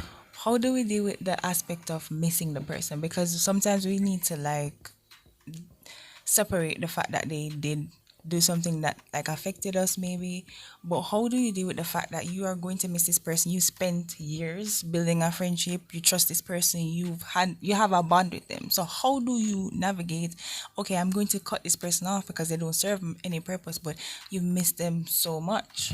But Cody, does this person miss you? Why wouldn't they miss me? I'm me. Come on now. Let's talk about it and think about it logically. Does this person miss you? Because if somebody cuts you off, do they miss you when they cut you off? That person is not reaching out to you. And let's be fair to the process. What if they maybe I could be wrong. Think that I'm not serving them as well, but they also miss me? There you go. Let me know if I'm wrong. When somebody has cut you off, have they reached out to you since? I mean, yes. There's points where people would have thought, okay, then probably the relationship that we have is toxic, and they decide that it has come to an end. But because, as I said, they miss me, they'll reach out to ensure that I'm People okay. miss the convenience of you, not you. Can I just end the show right here? Because there's so much I want to. Hey, Father Gado. I've learned it's a very hard one. I cut off my parents. I've cut off my parents almost 8 years now. Nobody didn't know that. I know why I've cut off my parents, because they're manipulative. I'm not doing none of that. I think I'm 36 years old. I'm not supposed to deal with any of that now. I've not spoken to my parents in 8 years. I'm not ashamed to say it. Yeah. People miss the convenience of you. They never miss you. Yes. You're as good as... somebody said this to me at work the other day. You're as good as you can be used. The moment you serve no purpose, you're no longer of purpose. Listen about catching a spirit, because I know this all too well. And it's the truth. You know the funny thing as well though, Andre, yeah? As you're saying that, just quickly, a lot of times too, like people... When they've realized the distance, when they've realized, and this has happened today. So when we've decided on this topic too, I'm just like, this is just so funny. There's somebody, again, we're close, but I've just always been questioning your motives in my life. I always a question why you're here. Like, it's been kind of rocky for the past couple of weeks, right? I want to really a deal. And the moment that I, got up and I blocked you, maybe a couple of days ago, right? That's when they start reach out, and that's when they start call, and that's when they start message, and you start message me everywhere. And I'm just like, yo, but the funny thing is, we weren't on like speaking terms how we used to. And some people, it's just the presence of you. They just want you to still be around. There's no value. The two and I'm the value to each other. It's just the concept and the idea that you're still in their life. And I think a lot of times people, they would then use that because they might know how much you love and value them. They uses that sometimes to get back in your good graces. So now you call on my phone because you might have realized that I've blocked you on an app. Right? Same thing. One that will carry my dog. Manipulation, man. Some of them monitoring spirits too. They're not going to monitor me. Yes. And this is one of the things that we really need to learn how to do. We need to learn how to separate the people and compartmentalize people in our lives. The best friendships I've had are people that I've not spoken. Pause for a cause. I have a friend who I've known for 20 years now. And if I tell her that I speak to her once every 6 months, once every 6 months, and that's a friendship I've had for 20 years. Yeah. You know what purpose people serve in their life. And the same thing that I talked to a few friends about earlier before I joined. You know what purpose people serve in your life, but we're not willing to let go of it. Somehow I don't understand why. And you teach me this. Sometimes you just have to cut people off. Oh, yes. No conversation. Because sometimes we're so attached just to the memories and the time shared. And I think, that is what, our brains are wired to think about all the great memories and to think about time shared and to think about, this person was there for me. Sometimes we guilt trip ourselves back into people's lives, by the way, by saying, but then the day after me when me go through this, and then the day after me, yes, but I was also there for them too. You know what I mean? Like, it is okay to let go. Not because the person was there for you in your darkest moments. You don't owe them anything. You owe nobody anything, not even an explanation. Nothing. But I do believe that given the context, some persons may deserve a conversation about what may have happened. Because at the end of the day, again, people sometimes are unintentional.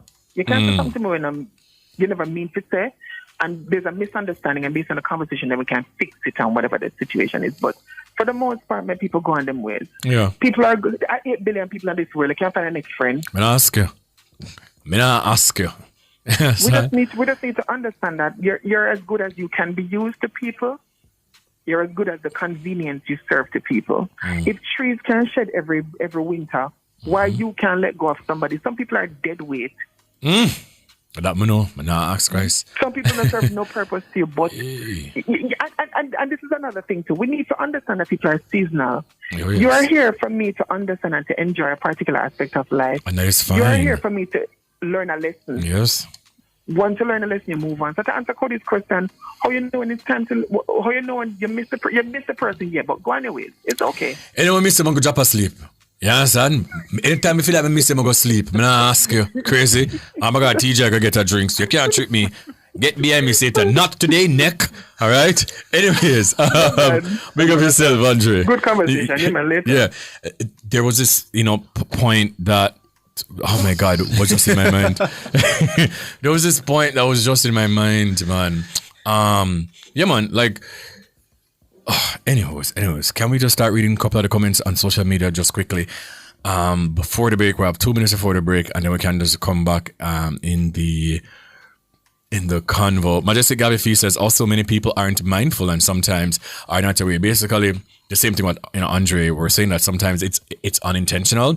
So she continues to say, if continuously act in a way of disrespect or not matching the good energy, then you can cut them off. Okay. Anything else are you guys seeing?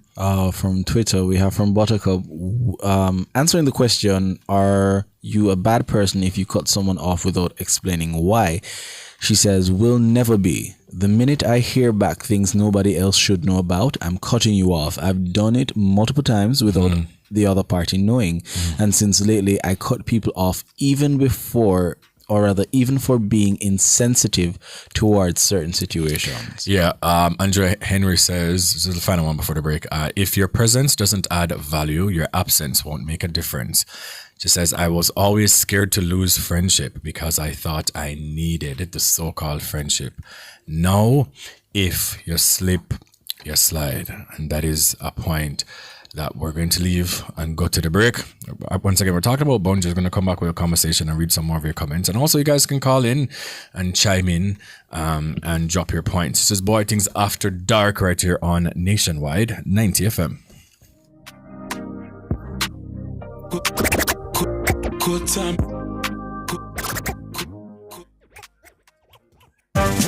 Need reliable security for your business? Dual Protective Security is the perfect choice, providing round-the-clock security solutions and customer support. Our security experts will work with you to create customized solutions that fit your needs and budget. Contact us today and enjoy the peace of mind you deserve with their unbeatable security services. Dual Protective Security. Call 876-676-6987 or 876-415-4564. Shift your focus with NCB's SME Conference under the theme Navigating the Digital Shift, Practical Tools for SME Success. Grab a pen, paper, or in a spirit of shifting digitally, grab any digital device and take notes on how you can shift your business. Hear it here first when you tune in to CliffViews Online on Thursday, July 3 from 10 a.m. to 1 p.m. Gain valuable insights from industry leaders and understand how you can shift your business. Hosted by the vibrant Dr. Terrica Earl Johnson. Don't miss this chance to transform your business. So tune in to CliffViews Online on Thursday, July 3 from 10 a.m. to 1 p.m. It's NCB's SME Conference at the AC Hotel. Catch our live stream on our YouTube channel at Nationwide 90 FM Live 2. All this and more only on Nationwide 90 FM, the new revolution in media. This broadcast is brought to you by the National Commercial Bank. I'm Dennis Brooks. I'm Alan Campbell. I'm Floyd Green. And I'm Garth Williams. Catch us on the Jamaican Dads podcast right here on Nationwide 90 FM, Thursdays at 8 p.m. with a repeat on Sundays at 6 p.m. The Jamaican Dads podcast is all about providing men with a healthy, safe, and functional forum to tackle many of the taboo topics that concern our masculinity. Like everyone else out there, we're dads of varying amounts of experience who come from different backgrounds and often view the world differently. We're definitely not perfect, but we are all brethren and we're all committed to this piece of rock called Jamaica. Too often, there are no safe spaces for men to explore the issues which are important to us. Plus, most of the content out there about parenthood is produced by women, for women. So we think it is important that we be the change we want to see. Follow us on YouTube, Facebook, Instagram, and Twitter at Jamaican Dads with a Z. And definitely join us here on Nationwide 90 FM every Thursday at 8 p.m. with a repeat on Sundays at 6 p.m. for the Jamaican Dads podcast. It's a revolution in media.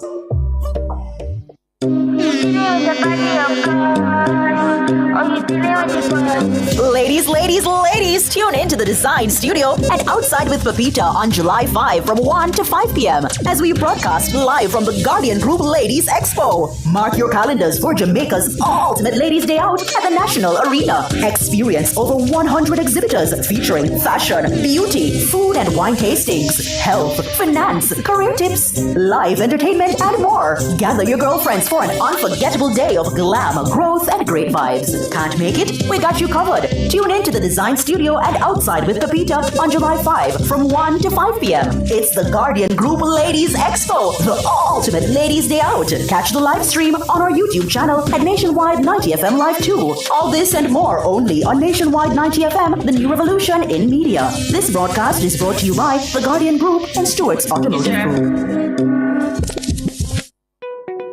Tune in to Nationwide 90 FM on July 4 from 2 to 4 p.m. for the Western Resilience Water Project at the Davis Penn Football Field in Trelawney. Jamaica's future flows from the West. Tune in live for the official launch of the Western Resilience Water Project, a bold step towards sustainable development and water security. Hear from national leaders, strategic partners, and experience the groundbreaking moment. Tune in to Nationwide 90 FM from 2 to 4 p.m. on July 4. It's the Western Resilience Water Project at the Davis Penn Football Field in Trelawney. Catch the live stream on our YouTube channel at Nationwide 90 FM Live 2. All this and more only on Nationwide 90 FM, the new revolution in media. This broadcast is brought to you by the Ministry of Economic Growth and Job Creation.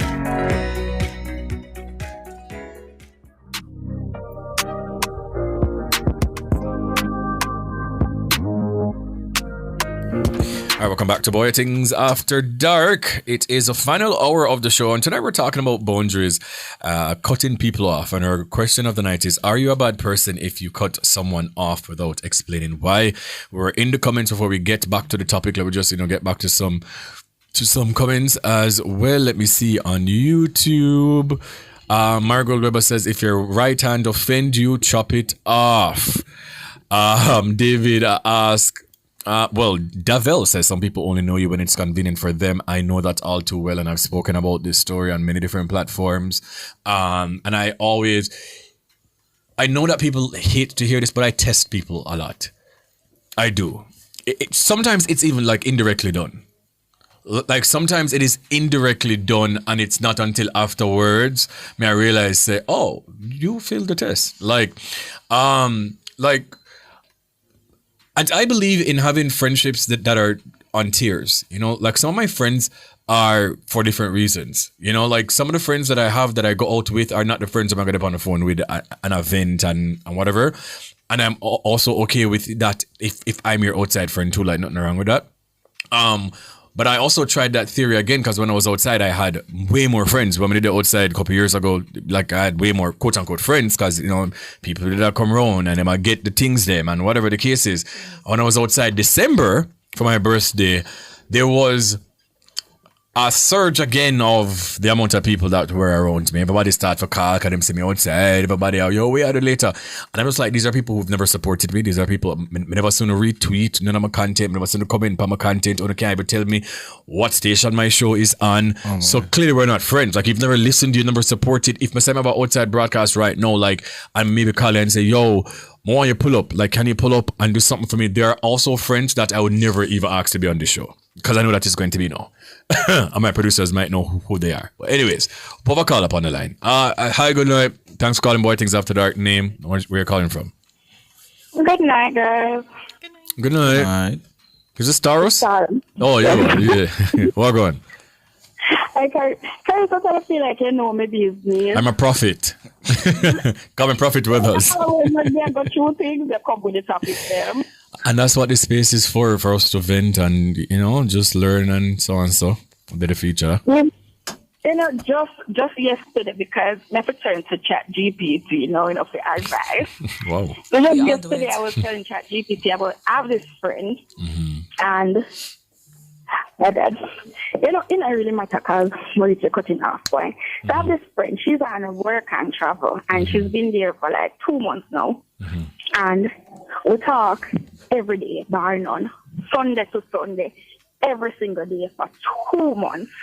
And I'm up there, like, when she's at work, I can't get through to her or anything, but once she's off work and she calls me, I'm available. No matter how late it is, I stay on the phone with her. Sometimes I'm on the phone now 4 hours. And kind of the conversations are so heavy. Like, it's always the bad stuff. Like, Jesus, I think she posts on her status where she went to a party. We never discussed the party, and it looked like she had fun. But anytime she called me, it's always something heavy. Like she have a problem at work, she have a problem at the housing. It's always something bad. Like, we don't care how much try to steer the conversation to something light, it's always something bad. And even right now, I'm going through a season in my life, and we can't even talk about it because it's always her. It's always her. Yes. And just yesterday, she called me, no lie, day before yesterday, she called me and she was talking about something heavy, and I tried to steer the conversation to some, you know, because I've been working with her since we were children. So I tried to steer to something lighthearted from the past and try to laugh. By the time we don't laugh about that, Lord, she gone back to the everything. That's why I can say, you know, like, you know, I need to get a Kindle, like, I want to escape reality. I want to read some novels and stuff like that. Should not pick up on it at all. Like, because I can't take the heaviness. It's a one-way friendship. GPT is not a culture because sometimes we say things and that's when you're the strong friend, it's hard to explain to people. Yes. You just have to go with them. And when it reaches to a drastic point, then before them get to you, because the fear or you try to explain to them and try to let them understand that, hey, I too is going through something. I too would like a break. Yeah. The other day I told her, you know, I had a splitting headache and she wanted me on the phone with her. I was on the phone. She talked about the stuff, and I remember posting on my status that my head is pounding. You know, she would text me. She would text me with laughing emojis. The headache really bad enough, friend. Wow. I stress yourself, and I laugh about it. Wow. Like the tone deafness in that. Yes. So she called me yesterday, and I don't answer. Today she called me, I don't answer my phone because it just reached the point where I don't want to say something insensitive. Yes. And I know me. If I cut her off, it's done. I think what you should do, though, in Taros, because as what Majestic Gabby Fee had said on YouTube, and as Andre, said earlier as well, sometimes like these things are unintentional, and sometimes I feel like we do have that one person that would just unload everything to, right? Like without even knowing that that's what we're doing, because some of us are not emotionally mature or intelligent enough, or in tune with our emotions enough to realize that. But wait, every time that we do call, I was assessing what I would think that you should say to her is, this last matter though, if we go down in the history, we can just say, the last time that we spoke, I kind of feel like, every time that we do talk, it is about you, but the last time I was really going through a headache, me the other headache, and you not even ask me like, if I feel better, like, if I'm doing better, and you were just on the phone talking about you, and just see if things change. Because maybe now, again, maybe it's unintentionally done, and maybe now that you've said it, she will kind of, change some things. But if it's not fixed, just drop her. But I don't think just drop her, so because sometimes we really just don't know. Because we just look upon you. Again, I am the strong friend, and I know that for a fact. So a lot of times people just call and them not ask, how are you doing? Them just call, so talk to her first about it. And if things not change, just cut. I would say. Factual, but why? It's I feel rough. like sometimes we have to go with people for peace. Yeah. I've done that You're like, literally, sometimes it's also okay for you to just breathe some people. Sometimes it's not a permanent cutoff, it's just a break. Like sometimes it's okay to just ghost them for a little while and then just come back refreshed. Because yes, once I break communication, I don't know how to pick it up back. Same. Oh my Because God. I have this sister in 2020. I remember a situation like my little sister and my mom was going through a situation, and my big sister told my mom to put out my little sister, and my little sister was 17. I call my big sister and I tell her what I have to tell her. And from that day till today, that was what, 5 years ago, yes. I cut her off. No communication, zero. Some state, Zero communication, zero access. And then I have this thing about me when I need to change. You see, I cut you off, I know if you're close to a family member or a friend, I go sign out information about me and share with you. I cut off them the people. Funny thing is, I just did that. One I saw mistake because the person who me I telling you say, me recently block and them a call me. Again, I've not been on socials. Open the app, go up on Twitter, block you, block your friend, block your business place, block everybody who knows associated with you. And them not do me nothing, So I know them supposed to know. I wonder like, wait, what did I do? But that's just me though. Gone, man. Yeah, man, everybody have forgot, man. Protect your mental health, because if I'm seeing them, Yeah. me and you not talk. Yes. But you and Emma a friend and me and Emma a friend. Yes. But Emma is your friend before my friend. Me I could have Emma. Yeah, man, that's some mistake. I don't want to mistake. say nothing for Emma. True. Me don't want to see her social media. Some mistake. Mental health you have to protect it. I do believe in that. But thank you, Taras, for calling though. Have yourself a good night, and I appreciate it always, eh? You guys, a great conversation. Alrighty, thank you so much. I appreciate it. Cody, I kind of want you to go into, before Gia comes back with the social media comments, I kind of want you to, you were saying earlier, and I'm paraphrasing, that you kind of have attachment issues where you don't know how to, what exactly were you saying? I don't remember. Alright, so I find it a struggle. Yeah. And it's basically reiterating what I was saying to Andre, oh, right. How it's a struggle because, you'll miss them. But the second part, so that is why I find it hard to let go of people. And right. It's because I do have attachment issues, but the thing that I was talking to you about in terms of putting myself in other shoes, I understand I'm not perfect as well. So I'm going to make mistakes, and I would think, well, if I was this person who made these mistakes, would I want them to forgive me and give me chances? So whenever a moment comes around, a situation where somebody does something to me, I take a stop and I'm saying, well, that person's human. I'm human. Mhm. They deserve chances, which is why I give people so many chances. Yeah. Which is stupid, but that's a part of not being able to let go because I'm continuously trying to put myself in their shoes, thinking, what if it was me? I'd want a second chance. Yeah. Because you had asked me earlier, like, what if when me I cut off the people, and like, what if somebody, did that to me, how would I feel about it? And I never thought about it before, to be honest, because I am as nonchalant as they come. And I feel like with the reason I block people, especially people that I'm very like close with, if we not have like a big argument or if it's a moment where I'm just going through the motions right now and I might block you, it's really just because I don't want the conversation because I know say it's not a permanent cutoff. Like some people, for me, I know that we're going to talk back. Like I know like once you still have access to me, at least one place, you should know in yourself. It's potential. And this is game. So if you listen, that's just how I am. Like I know that I'm done with you if I block you everywhere. But if I block you upon WhatsApp, on Instagram, and you still have access to my Twitter, that means that I know that there is a possibility that we're going to deal back, but just not right now. You understand? But I've never thought about if the roles were reversed, but then I don't really care. What is the key? Because ever since I was born, I've just been caring. And I just want to know how to not care. Like, what is the key? How do you become nonchalant? Is that something that you're just born into? I think it's because my sister and I were 12 years apart. So technically I was raised as an only child. And I feel like because I was raised like that, I've gotten so used to just me. You understand me?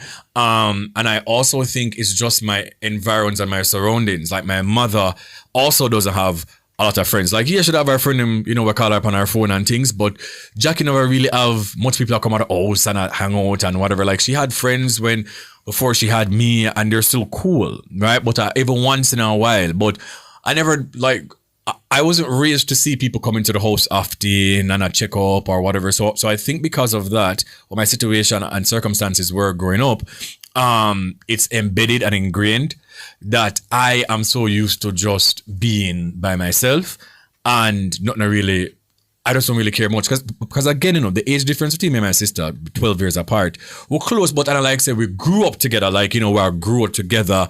We're in, like close age range. So I think it's just that. It's just ingrained, you're instilled. Saying that you are a nonchalant person because you're alone. Yeah. And for me, I also think it's because I don't think people understand words of affirmations that when I would tell you guys that Jack used to tell me say I'm a star and that's why I am so confident today. These things are true. My mother is somebody who used to instill in my mind, Jack used to beat me if I go par with people. A matter of fact, this other day she and I were talking about it. Jackie threw me out of the house already, throw me out, throw me out, pack up my things and everything, throw me out. When I was 17, 18. Because Jackie used to beat me when I was younger, when we used to go par with them and I play black ball and them run up and dunk on road and them or something. Jackie used to beat me. So I am so used to just not having anybody around me, and Jackie just teaching me that, listen, people will disappoint Giovanni. That people will disappoint you, that people are a disappointment. So it's just instilled and ingrained in me. And I think that's just it. People who are raised with people around them all the time, I kind of feel like they grow with attachment issues. Right. Because you're used to just, being around people, you're used to people being around you, things like that. But not really business. Is it something that you grow out of though? Because I remember but I think I can grow that for not just living with my father for many years, I'm very attached to my father. Mm-hmm. When he migrated, I went through separation anxiety, yeah. I did not know how to function because my brain is telling me I need to go home and be able to walk in the room and say my daddy lay down on the couch, and if I can just go sit down beside him and I feel at peace. But when he was no longer there, I just felt like there was something missing, and I felt like I needed to find that feeling that I got when I was around him. So I kept on, searching for friends, probably romantic relationships, and they would never work out because like I'm seeking out those people for the wrong reasons. Yeah. And it's just like to fill a void. Yeah. So I feel like that's one of my biggest challenges when I talk about, letting go people because that attachment. Yeah. It is something that, might be hard for you to grow out of because, that's just you as a person. But I also feel, and what my therapist had told me years ago, that one of my coping mechanisms are is the fact that I already tell myself that you're going to be a disappointment. So I'm already preparing for the worst. I'm already preparing for you're going to betray me. And it's not a case that I am walking every day like, oh my God, this friendship is not going to work out. It's just that I've wired my mind so that if you leave, I won't be disappointed because I already had it in my subconscious that it's a possibility that this person is going to leave. There are many different scenarios of how you can disappoint me as a person already in my mind. I don't stay. Like, you coming in my life, me I gotta say, these are some of the things that Cody, will possibly do to me. And I don't every single day like have it in my head like, oh yes, like here she gonna do this. No, it's just a thing. And she said, this is from your childhood. Like you really and truly just don't care about people. And I'm just like that. When I put it like that, it sounds bad. But again, it's just how Jackie raised me. Like my mother literally would tell us that all we need was each other, me, my sister, and her. So anybody else that is new in my life, I really don't care how it ends. But that doesn't like, isn't that a form of like self-sabotage when you decide that like you go into this new relationship, new friendship with your walls up thinking, oh, this person's going to disappoint me. You don't give them your all. You don't be your authentic self because you have up this wall and you're like, oh, this person's going to hurt me and it's going to end badly. So you don't get to experience this true person and this true connection with this person. True. To an extent though. I know people who are like that though, like 100%, like what you just expressed. So they're constantly in them head. I'm not in my head. It's just when you enter my life, I already think to myself, if this doesn't work out platonically, romantically, I will be okay. You understand me? I still give you my all. I still cherish the moments. We have great times. I still share. I am not closed off in my friendships at all. I have friends who know more than my own family members would. I have friends that I have shared my deepest, darkest secrets and moments with. So it's not I am closed off and I am sheltered. I mean, I got myself like I won't get close to, because I still get close to people, very, very close to people. But again, it's this way of me just saying to myself, because people can be a disappointment. But how I view it is, you're here for a season and for a reason, and God put yourself for however long, and when God decides that this won't ever work out, God will tell me when. So when I pray, I say to God, say, if this person, whomever is in my life, whom is not genuinely there, you can remove them. No matter how you're gonna do it, just remove them. And whenever God find it best that this friendship is going to end, I just know that this is just the end of the road. Like, you are here to teach me something, and I've learned this, and I've gathered these things, and I'm grateful for the experience. Again, it's an experience like a job, like going to school for 5 years, like doing a degree for 4 years. It's an experience. There's a time limit, and that's just how it is. Gio, in the meantime, can you just pull up some of the comments from YouTube, from Twitter? Jerome, do you have friends right now that you can see yourself like not being without them? Like, if the friendship end, it will hurt you? No. Nobody at all? No. Boogs, do you have friends right now in your life where you feel like if the friendship ends right now, it would hurt? Boogs, I hurt is a strong word. Yeah. Okay. Him say hurt is a strong word. He say, I'm not gonna say hurt, but him have one or two virgin way, if them cut would I feel away. Here's the thing, so when you've gone through life, there are people that I have literally taken the clothes off my back to give. There are people that I would go to the ends of the earth for. There are people that we've done some crazy things in this lifetime who've betrayed me. And I've shared this before. People set me up already for man kill me. People set me up already for man rob me.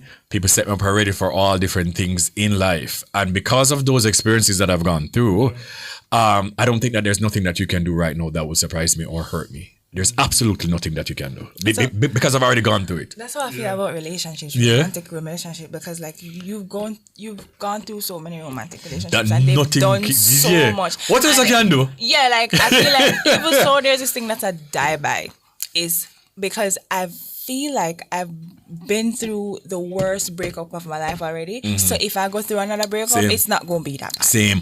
And that's why when people say you're heartless, I'm like, no, I'm experienced. I'm not heartless, I'm experienced. And there is nothing else. And I say that broadly from people close to me dying to relationships failing to friends betrayed me. So what else you as a new person without coming in my life now, in my big age, can do to me? Anyways, Jill, some of the comments them now. So guys, if you're just joining, we're talking about boundaries, cutting people off, and our question of the night is, are you a bad person if you cut someone off without explaining why? All right, so someone says, I had an ex-friend who cut me off for 9 months and I didn't know. Couldn't call and get him, wouldn't reply to my texts, but if I see them outside, it's like nothing happened. Saw him at an event the other day. He called to me. I turned my head and walked away. Yeah. Okay. Nice. Okay. All right, next one. The amount of my family me cut off, it's easier to tell you who me not talk to than who me need to talk to, because that list long. That is crazy. That is crazy. Right. Taurus Queen said, literally yesterday, me and ChatGPT talked about a friend that I'm thinking about cutting off. She was telling us yeah. On air. By the time I was so this is Samina. I've been through that exact situation Kareem just explained. Had a good friend suddenly become distant if I didn't check in. I reached out and expressed my disappointment with where our friendship was going. It took him 2 months to respond to my concerns. That is crazy. By that time, that is crazy. I was over the friendship and separated myself from it. Never cared anymore by the time he wanted to talk. Have you ever expressed your feelings and emotions to a friend, right? Or even a partner? It's just something that you've observed and you're probably now expressing yourself and you've, verbalized that this is how I'm feeling, and you just feel like the person just don't take you serious. Yes. All the time. What is it all the time? All the time is crazy. Yeah. All the time is crazy. Because I'm a very expressive person. Yeah. And I feel like whatever it is, if that bother me, you're gonna know. Yeah. I can't keep doing nothing in my old fridge. Anything I feel, yeah, I gonna know. And by the way, it's gonna show all of my face, and then when you see it on my face, they'll come out of my mood. But I feel like a lot of people feel like that's like an annoyance. And sometimes when you express certain things that bother you, they'll dismiss it and it just come like nothing. How do you deal with, and this goes for everybody, if you to Jerome, how do you deal with if you're going through something and you would just like to be by yourself just for this little bit, and you might have reached out now, but not talk 6 months to a year, a couple weeks, whatever, hey, I was going through something and, that's why I was so silent, sorry, you were texting, but I just really wasn't in the frame of mind. And the person I'm like, but you should have told me, or you should have responded. Do you think that's somebody that is caring or somebody that's selfish? All right. It's not so black and white, because you can be caring and selfish at the same time, and it's more so how it is they deliver the concern that they seem to have. Because if you're going to ask all the questions about my well-being, then obviously that's caring. But then if you're going to ask all the questions that satisfy a response for you, then that's more along the life of somebody being selfish, and self-serving.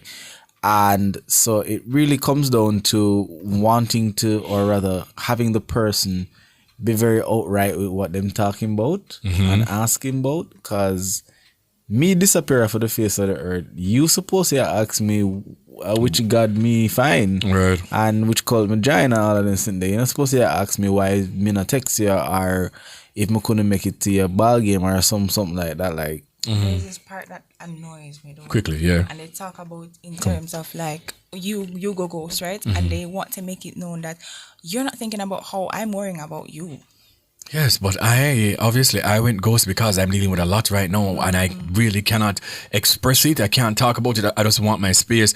But I'm going to take Jerome's response after the break and then we're going to come back and just, give you a list of how to enforce boundaries. But we do have a game as well that we're all going to play at the end. All right, this is the final half an hour of the show, guys. This is Bwoyatingz After Dark right here on Nationwide 90 FM.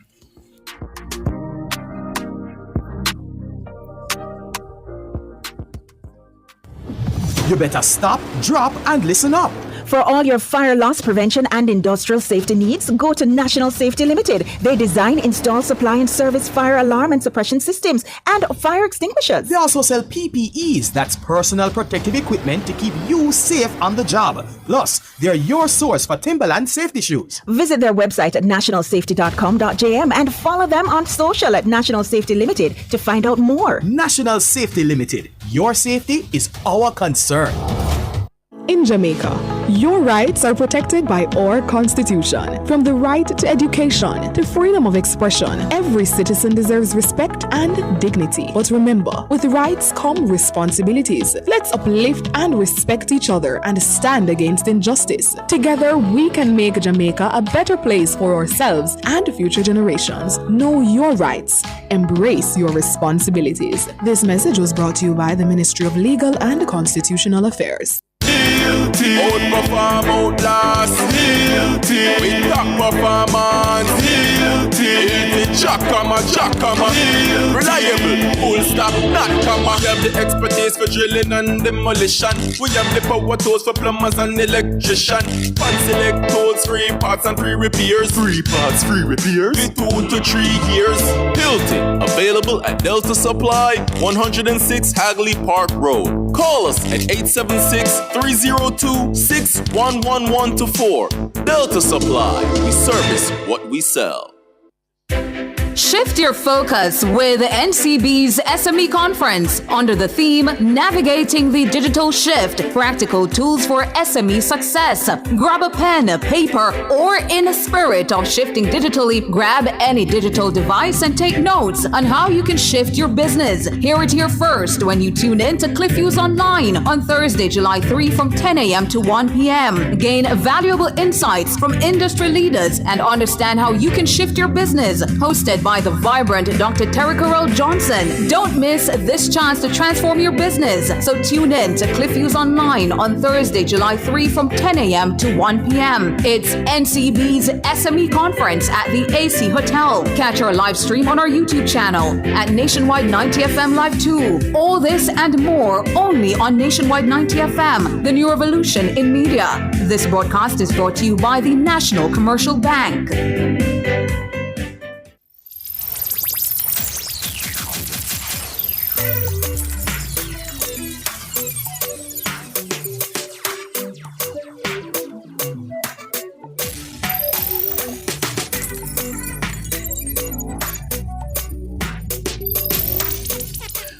Ush. Welcome back to Bwoyatingz After Dark. Mad thing, yes. Mad thing. Ush.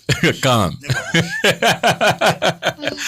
One Al Qaeda one. Welcome back to Bwoyatingz After Dark. My name is Corey Bwoyatingz, and we're in the final half an hour of the show. We're talking about boundaries, cutting people off.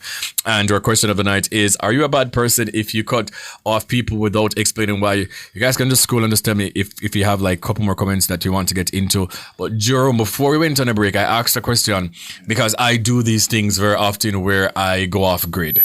Yeah. And that's when I am just not my best self and I don't want to bombard you with my problems and my issues, and I prefer to just stay silent and figure them out.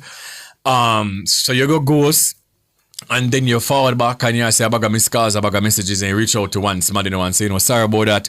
I was going through something, I was just very depressed and I was just going through it and made us feel like the end of the world. You understand? And the person could say, but you could have called me back, or you could have messaged me, or you could have tell me. Is that concern or is that person being selfish? It can be both. Can be both. Yeah, it can be both. It depends. I think it depends on the relationship that I have with that person. Cause if we're not that close, bro, I'm not really going to tell you nothing either way. Yeah. I mean, Cody said something during the break that, she was saying, I think she thinks it's the delivery. Because to be honest with you, if you're just saying, and again, guys, I went off the grid for almost a year, 5 years ago, and nobody knew where I was except my mother, not even my father. And I was just gone. No social media, deactivate everything, no call, change my number, dash from my SIM card, bright up my SIM card, name it, everything. One entire year. And when I came back, my closest friends, they were obviously concerned because they didn't know if my dad, if my dad jail, if them kidnap me, like whatever. And they were saying, next time just say I'm going through something right now and I just don't have the capacity, the mental capacity to deal. That I can understand. But if I go say, but if I am saying to you, but never answer nobody call, me never talk to nobody except people at work, and I say, but me did a call though, but you could have answer me. That's selfishness. Yeah. Gio, any of the comments that you want to get into before we go? All right. Cut off ungrateful people and people that I can't have a decent conversation with, and people who don't know how to take correction. It's so funny. People who can't take correction. A part of this is boundaries, right? Yes. And knowing that if your boundary is being able to have simple and effective communication with people, and it's just back and forth all the time, them not getting it. Oh God, I know somebody like that. So draining. Yeah, and them just not taking the correction. Them always sidestepping it. That for me can't deal with that. Yeah. Yeah, man. Me might not cut you off, but just know, say, me and Casper are best friends. Casper the Ghost. Natalie, big up yourself. I see Natalie Nita over here on YouTube. I also see the Quiz Cafe. Michael Paul is also here, says, I should have been on this segment. Let me see. Andrea Henry says, everyone and everything has an expiry date. Let me just see. David says, people like those, when they start to talk, you say to them, spare me it. I think he was making reference to Taros when she said the friend was just talking about themselves enough. Do you see any other, Gio, before we go into how to enforce boundaries and in the game? Here is a reason I'll cut people off too. If I like, or rather, if I feel like they don't add value to my life, such as small as giving advice, or we just talk about nonsense all day, etc., etc. Like, I guess what the user is trying to say is, if you're not somebody who enriches my life on that simplistic level, and you're also able to like enrich it in giving advice and giving tips and stuff to like progress, then maybe it's time for you to exit left. Yeah. All right, guys. So what I'm gonna do before we play the game that you all can also chime in on, this is a list about how to enforce boundaries. Because setting boundaries isn't just about saying no; it's about creating a framework for healthy, respectful relationships, right? So the first one is be clear and direct. Don't hint or expect others to read your mind. State your boundary clearly and respectfully. For example, I'm not available to talk about this right now, or I don't allow yelling during disagreements. I do have boundaries. If we're arguing, especially if we're close, the expletives and them stuff with it, like that's a no-no for me. You're not gonna end up in my ears either, because I'm not gonna do that to you too. You understand? Number 2 is use I statements, not accusations. So keep the focus on your needs rather than blaming others. For example, I need time to recharge after work before socializing. My friend them know this. Or you always drain my energy. Right? Number 3, stay consistent. Inconsistency sends mixed signals. If you say you don't tolerate lateness but keep allowing it, people don't take the boundary seriously. So you can't say this is my boundary, man. People are doing it all the time, and you know, call them out on it, dip it in the bud immediately. Because once you make them start, you understand, they're going to continue. Number 4, expect discomfort, not approval. Setting boundaries can make people upset, especially if they're used to overstepping. The discomfort isn't a sign you're doing something wrong. It's a sign change is happening. Number 5, practice before the pressure. According to the APA, rehearsing tough conversations helps regulate your response. Try scripting and practicing with a trusted friend or in the mirror before addressing it or a difficult boundary, right? Once I think about that though, I feel like sometimes I'm mad, but it's very necessary. Come on, talk to yourself. To pretend like your Yeah. person is in front of you, Yes, it and helps. you kind of rehearse what you're gonna say. 'Cause Yes. it then cushions how well the conversation goes. Yes. Because you remember something you did say before, Yes. and then you just carry it over. It and helps. It's smoother. It absolutely It does. helps. Yeah. Don't bother think you're mad. Just do it. Just do it. It works. I have a notebook. I have a little blue notebook that anytime I'm having those sort of hard conversations, or even just conversations where I feel like I want to be able to recall word for word, bar for bar, exactly what happened, because as much as me like for things I'm smart, me a slow boy, and me need to process my feelings. Yes. If nothing else, me have to process my feelings. So if me have a conversation, I know it got heavy, I might need to revisit it and then and have that conversation with the person again. Just write down. You know, like I say, all right, conversation with Kareem on June 27th. Makes sense. At this time. It's basically journaling. Yeah, it is. Okay, on the list of how to enforce boundaries, number 6 rather, don't over explain or apologize. You don't need to justify your boundary to make it valid. No is a complete sentence. Trust that your limits are enough. Please and thank you. Yes and no.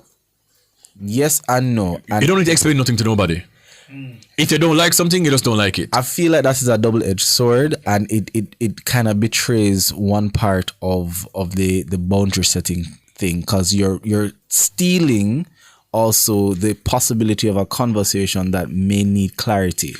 And I can speak to that because I had a situation with somebody earlier in the year where they were in my space and I had made my boundary clear, but I had also loosened my boundary enough so that because they were going through a hard time, so that they could feel more comfortable. And that's a problem, that are no problem. You do not, once you have a boundary, you set it in a stone. There's no compromise on my boundary.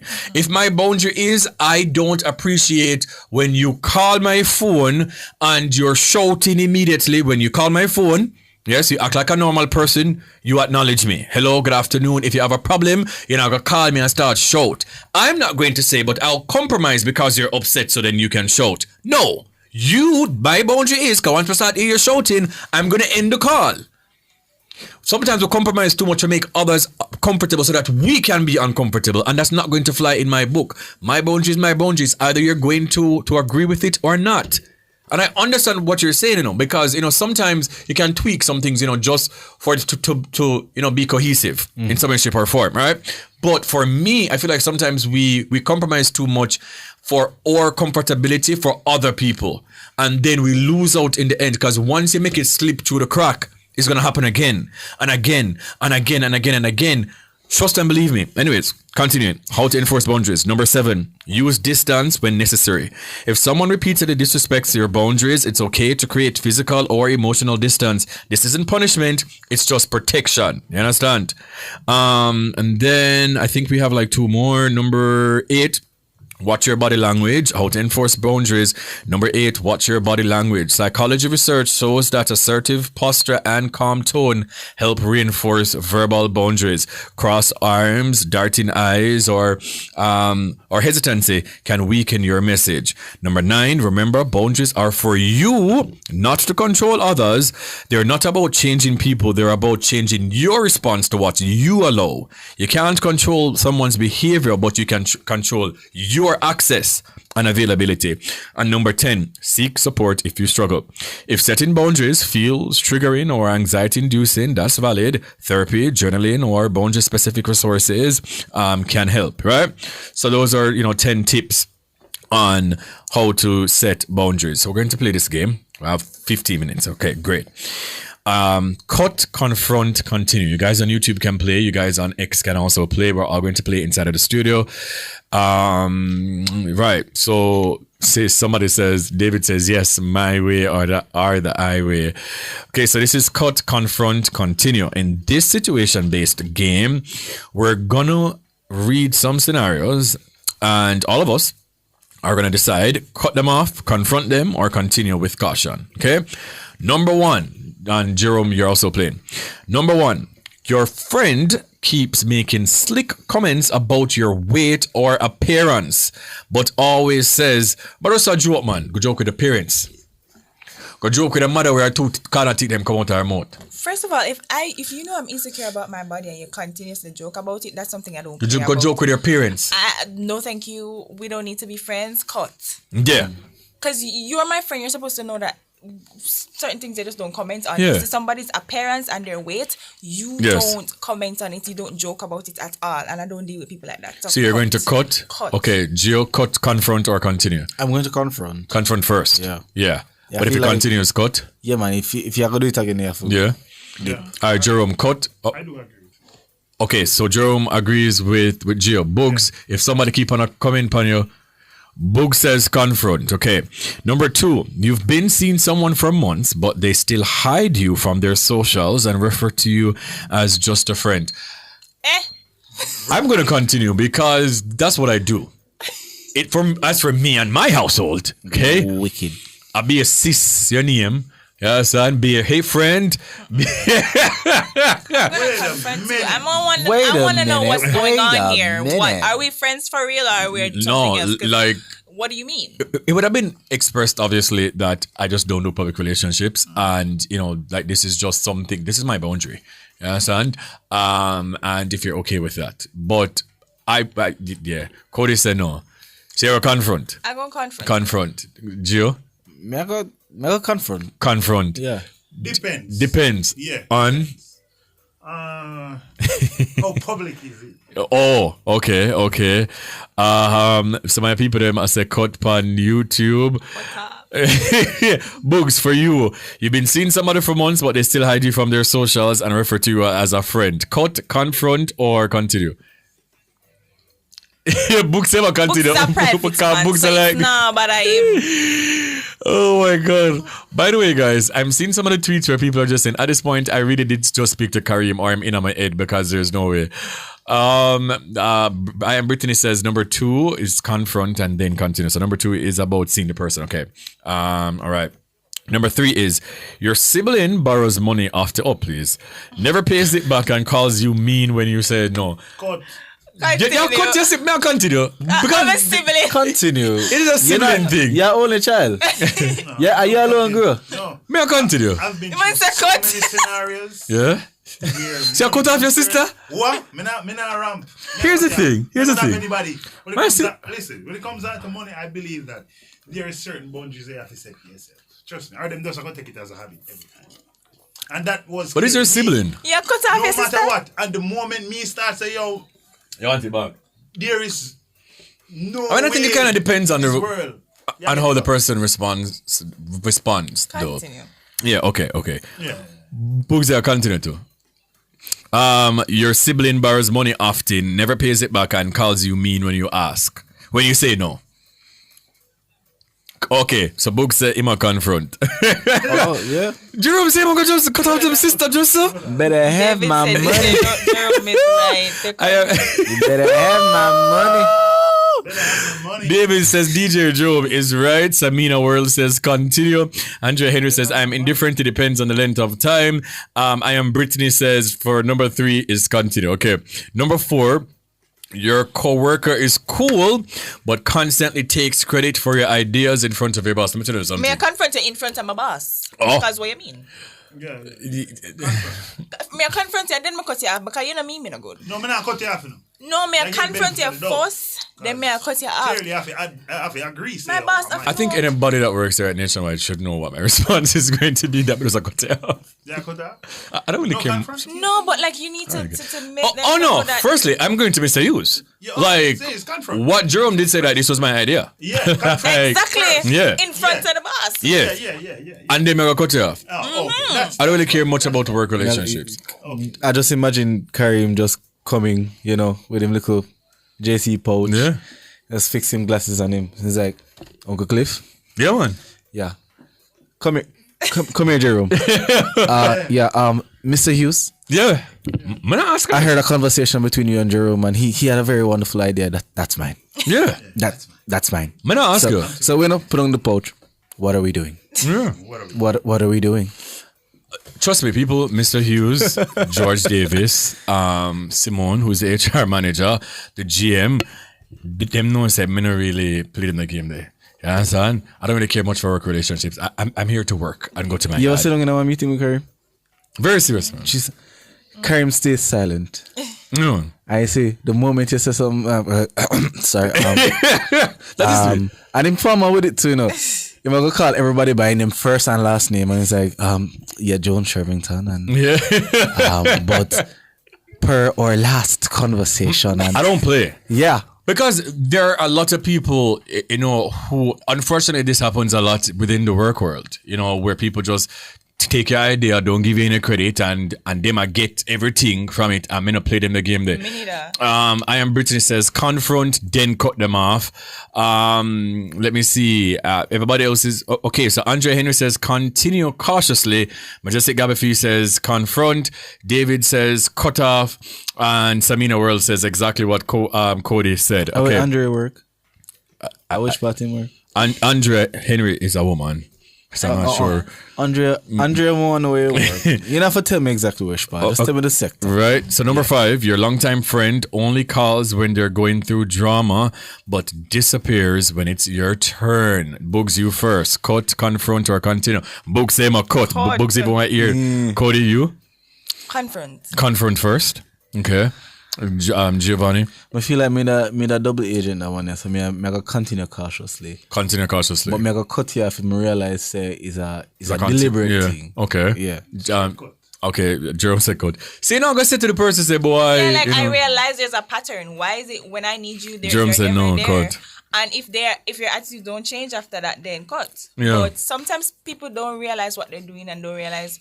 So it's unintentionally done. Yeah, they'll just be like, oh, Cody is such a supportive friend. Right. And reach out to her every time. Same thing I just tell Taurus a while ago, say, you know, talk to the person first and just see, and if it continues, then you leave, right? Okay, I'm going to go on socials first and say, Samina says cut, David says cut, McQuell says cut, Magic Gabby Fee says continue with caution.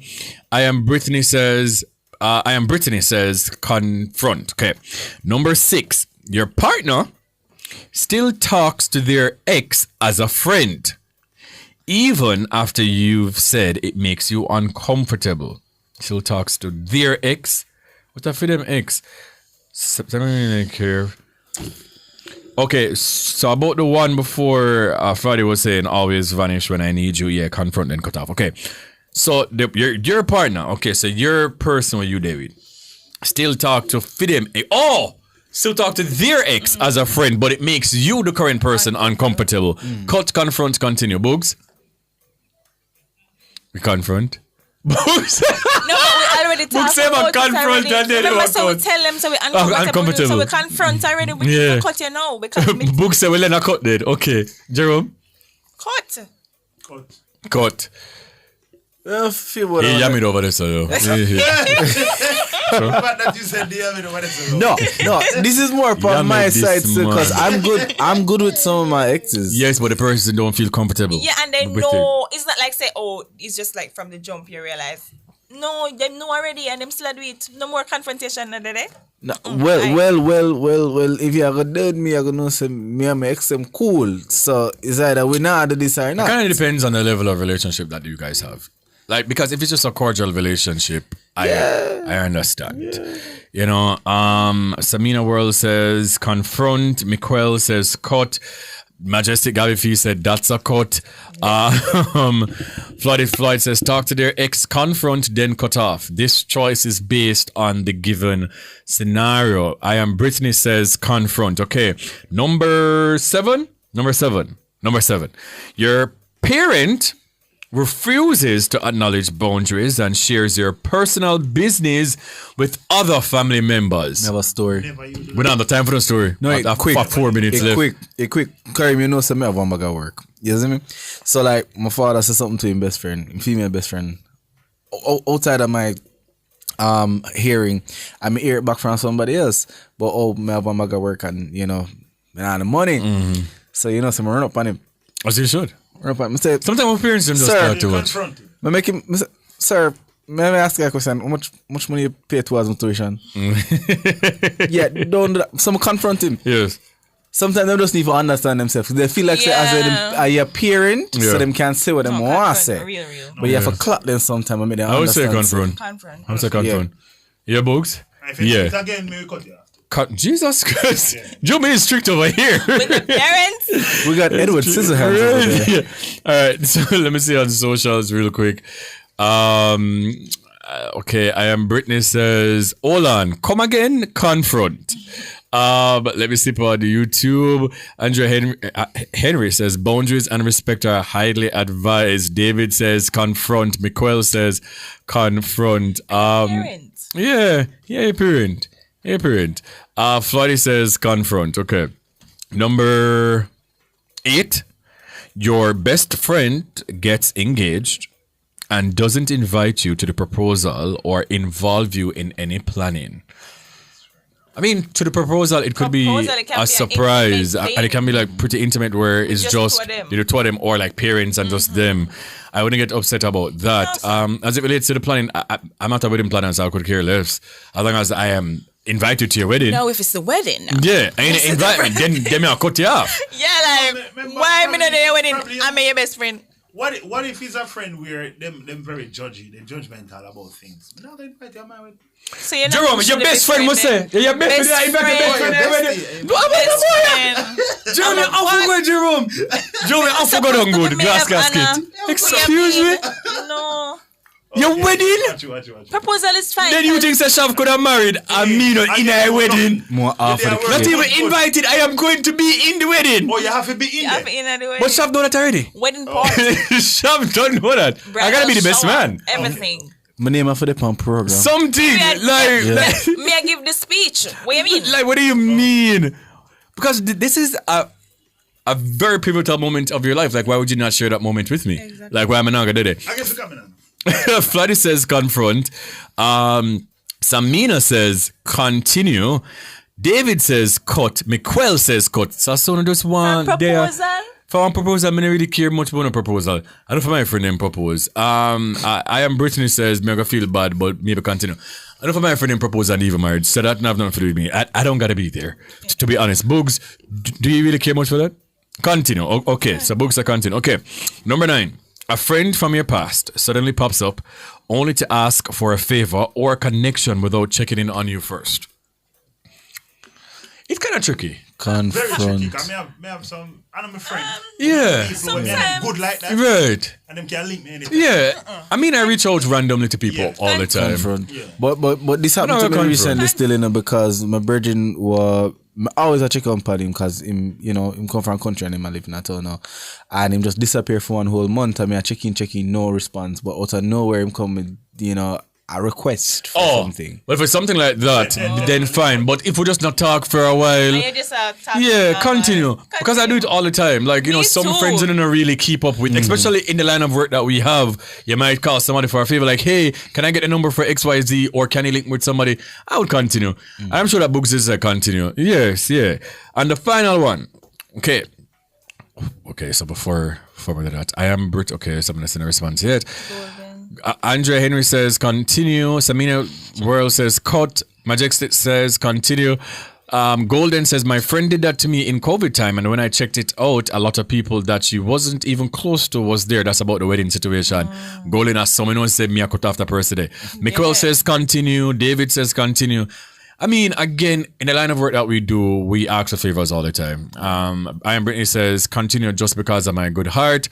Floydie says cut. Use a business that, but I'm not like it. If it's a situation like what Gio just said, that me I constantly checking in and respond and you just come back no want a favor, me this and tell about your ugly mama.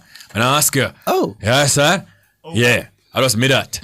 Yeah. Number 10, final one. You outgrew someone mentally and spiritually, but they keep pulling you back into old habits and environment. Cut that. That's like you put in smoking and you have some friends. Yeah. You have to go cut that person. No, man. Can you relapse? You have to respect my journey. Yeah. And if you can't respect that, again, I've outgrown a lot of things, like being outside, all these things. Don't invite me to a party, come and go. Like, if you want to see me, we can go for dinner, we can go for brunch, whatever the case is. If it's a constant nagging, dog, come on, go to that dance, come on. No. Like, yeah. Tired. I was sending you a Bible verse. Work. Okay. Do you want us to do Bible studies? You understand? Yeah. But anyways, guys, it was a fantastic episode. It was a great show. Thank you all for, for calling. It was a lot of callers tonight. Thank you all for sharing. By the way, thank you to my two producers, because this was planned like an hour or 2 hours before the show. So let's big up on yourself. Thank you to my entire team, DJ Jerome. Thank you to Boogs, the Gallem Spooks, my technical operator, and thank you to my two producers, Giovanni Lewin and Cody and Jackson. And to you all, big up on yourself. Continue going, continue pushing. You're great. You have a purpose. There's light at the end of the tunnel, and you're things from Kareem Bwoyatingz. Until next week, Wednesday, it's Bwoyatingz After Dark, right here on Nationwide 90 FM.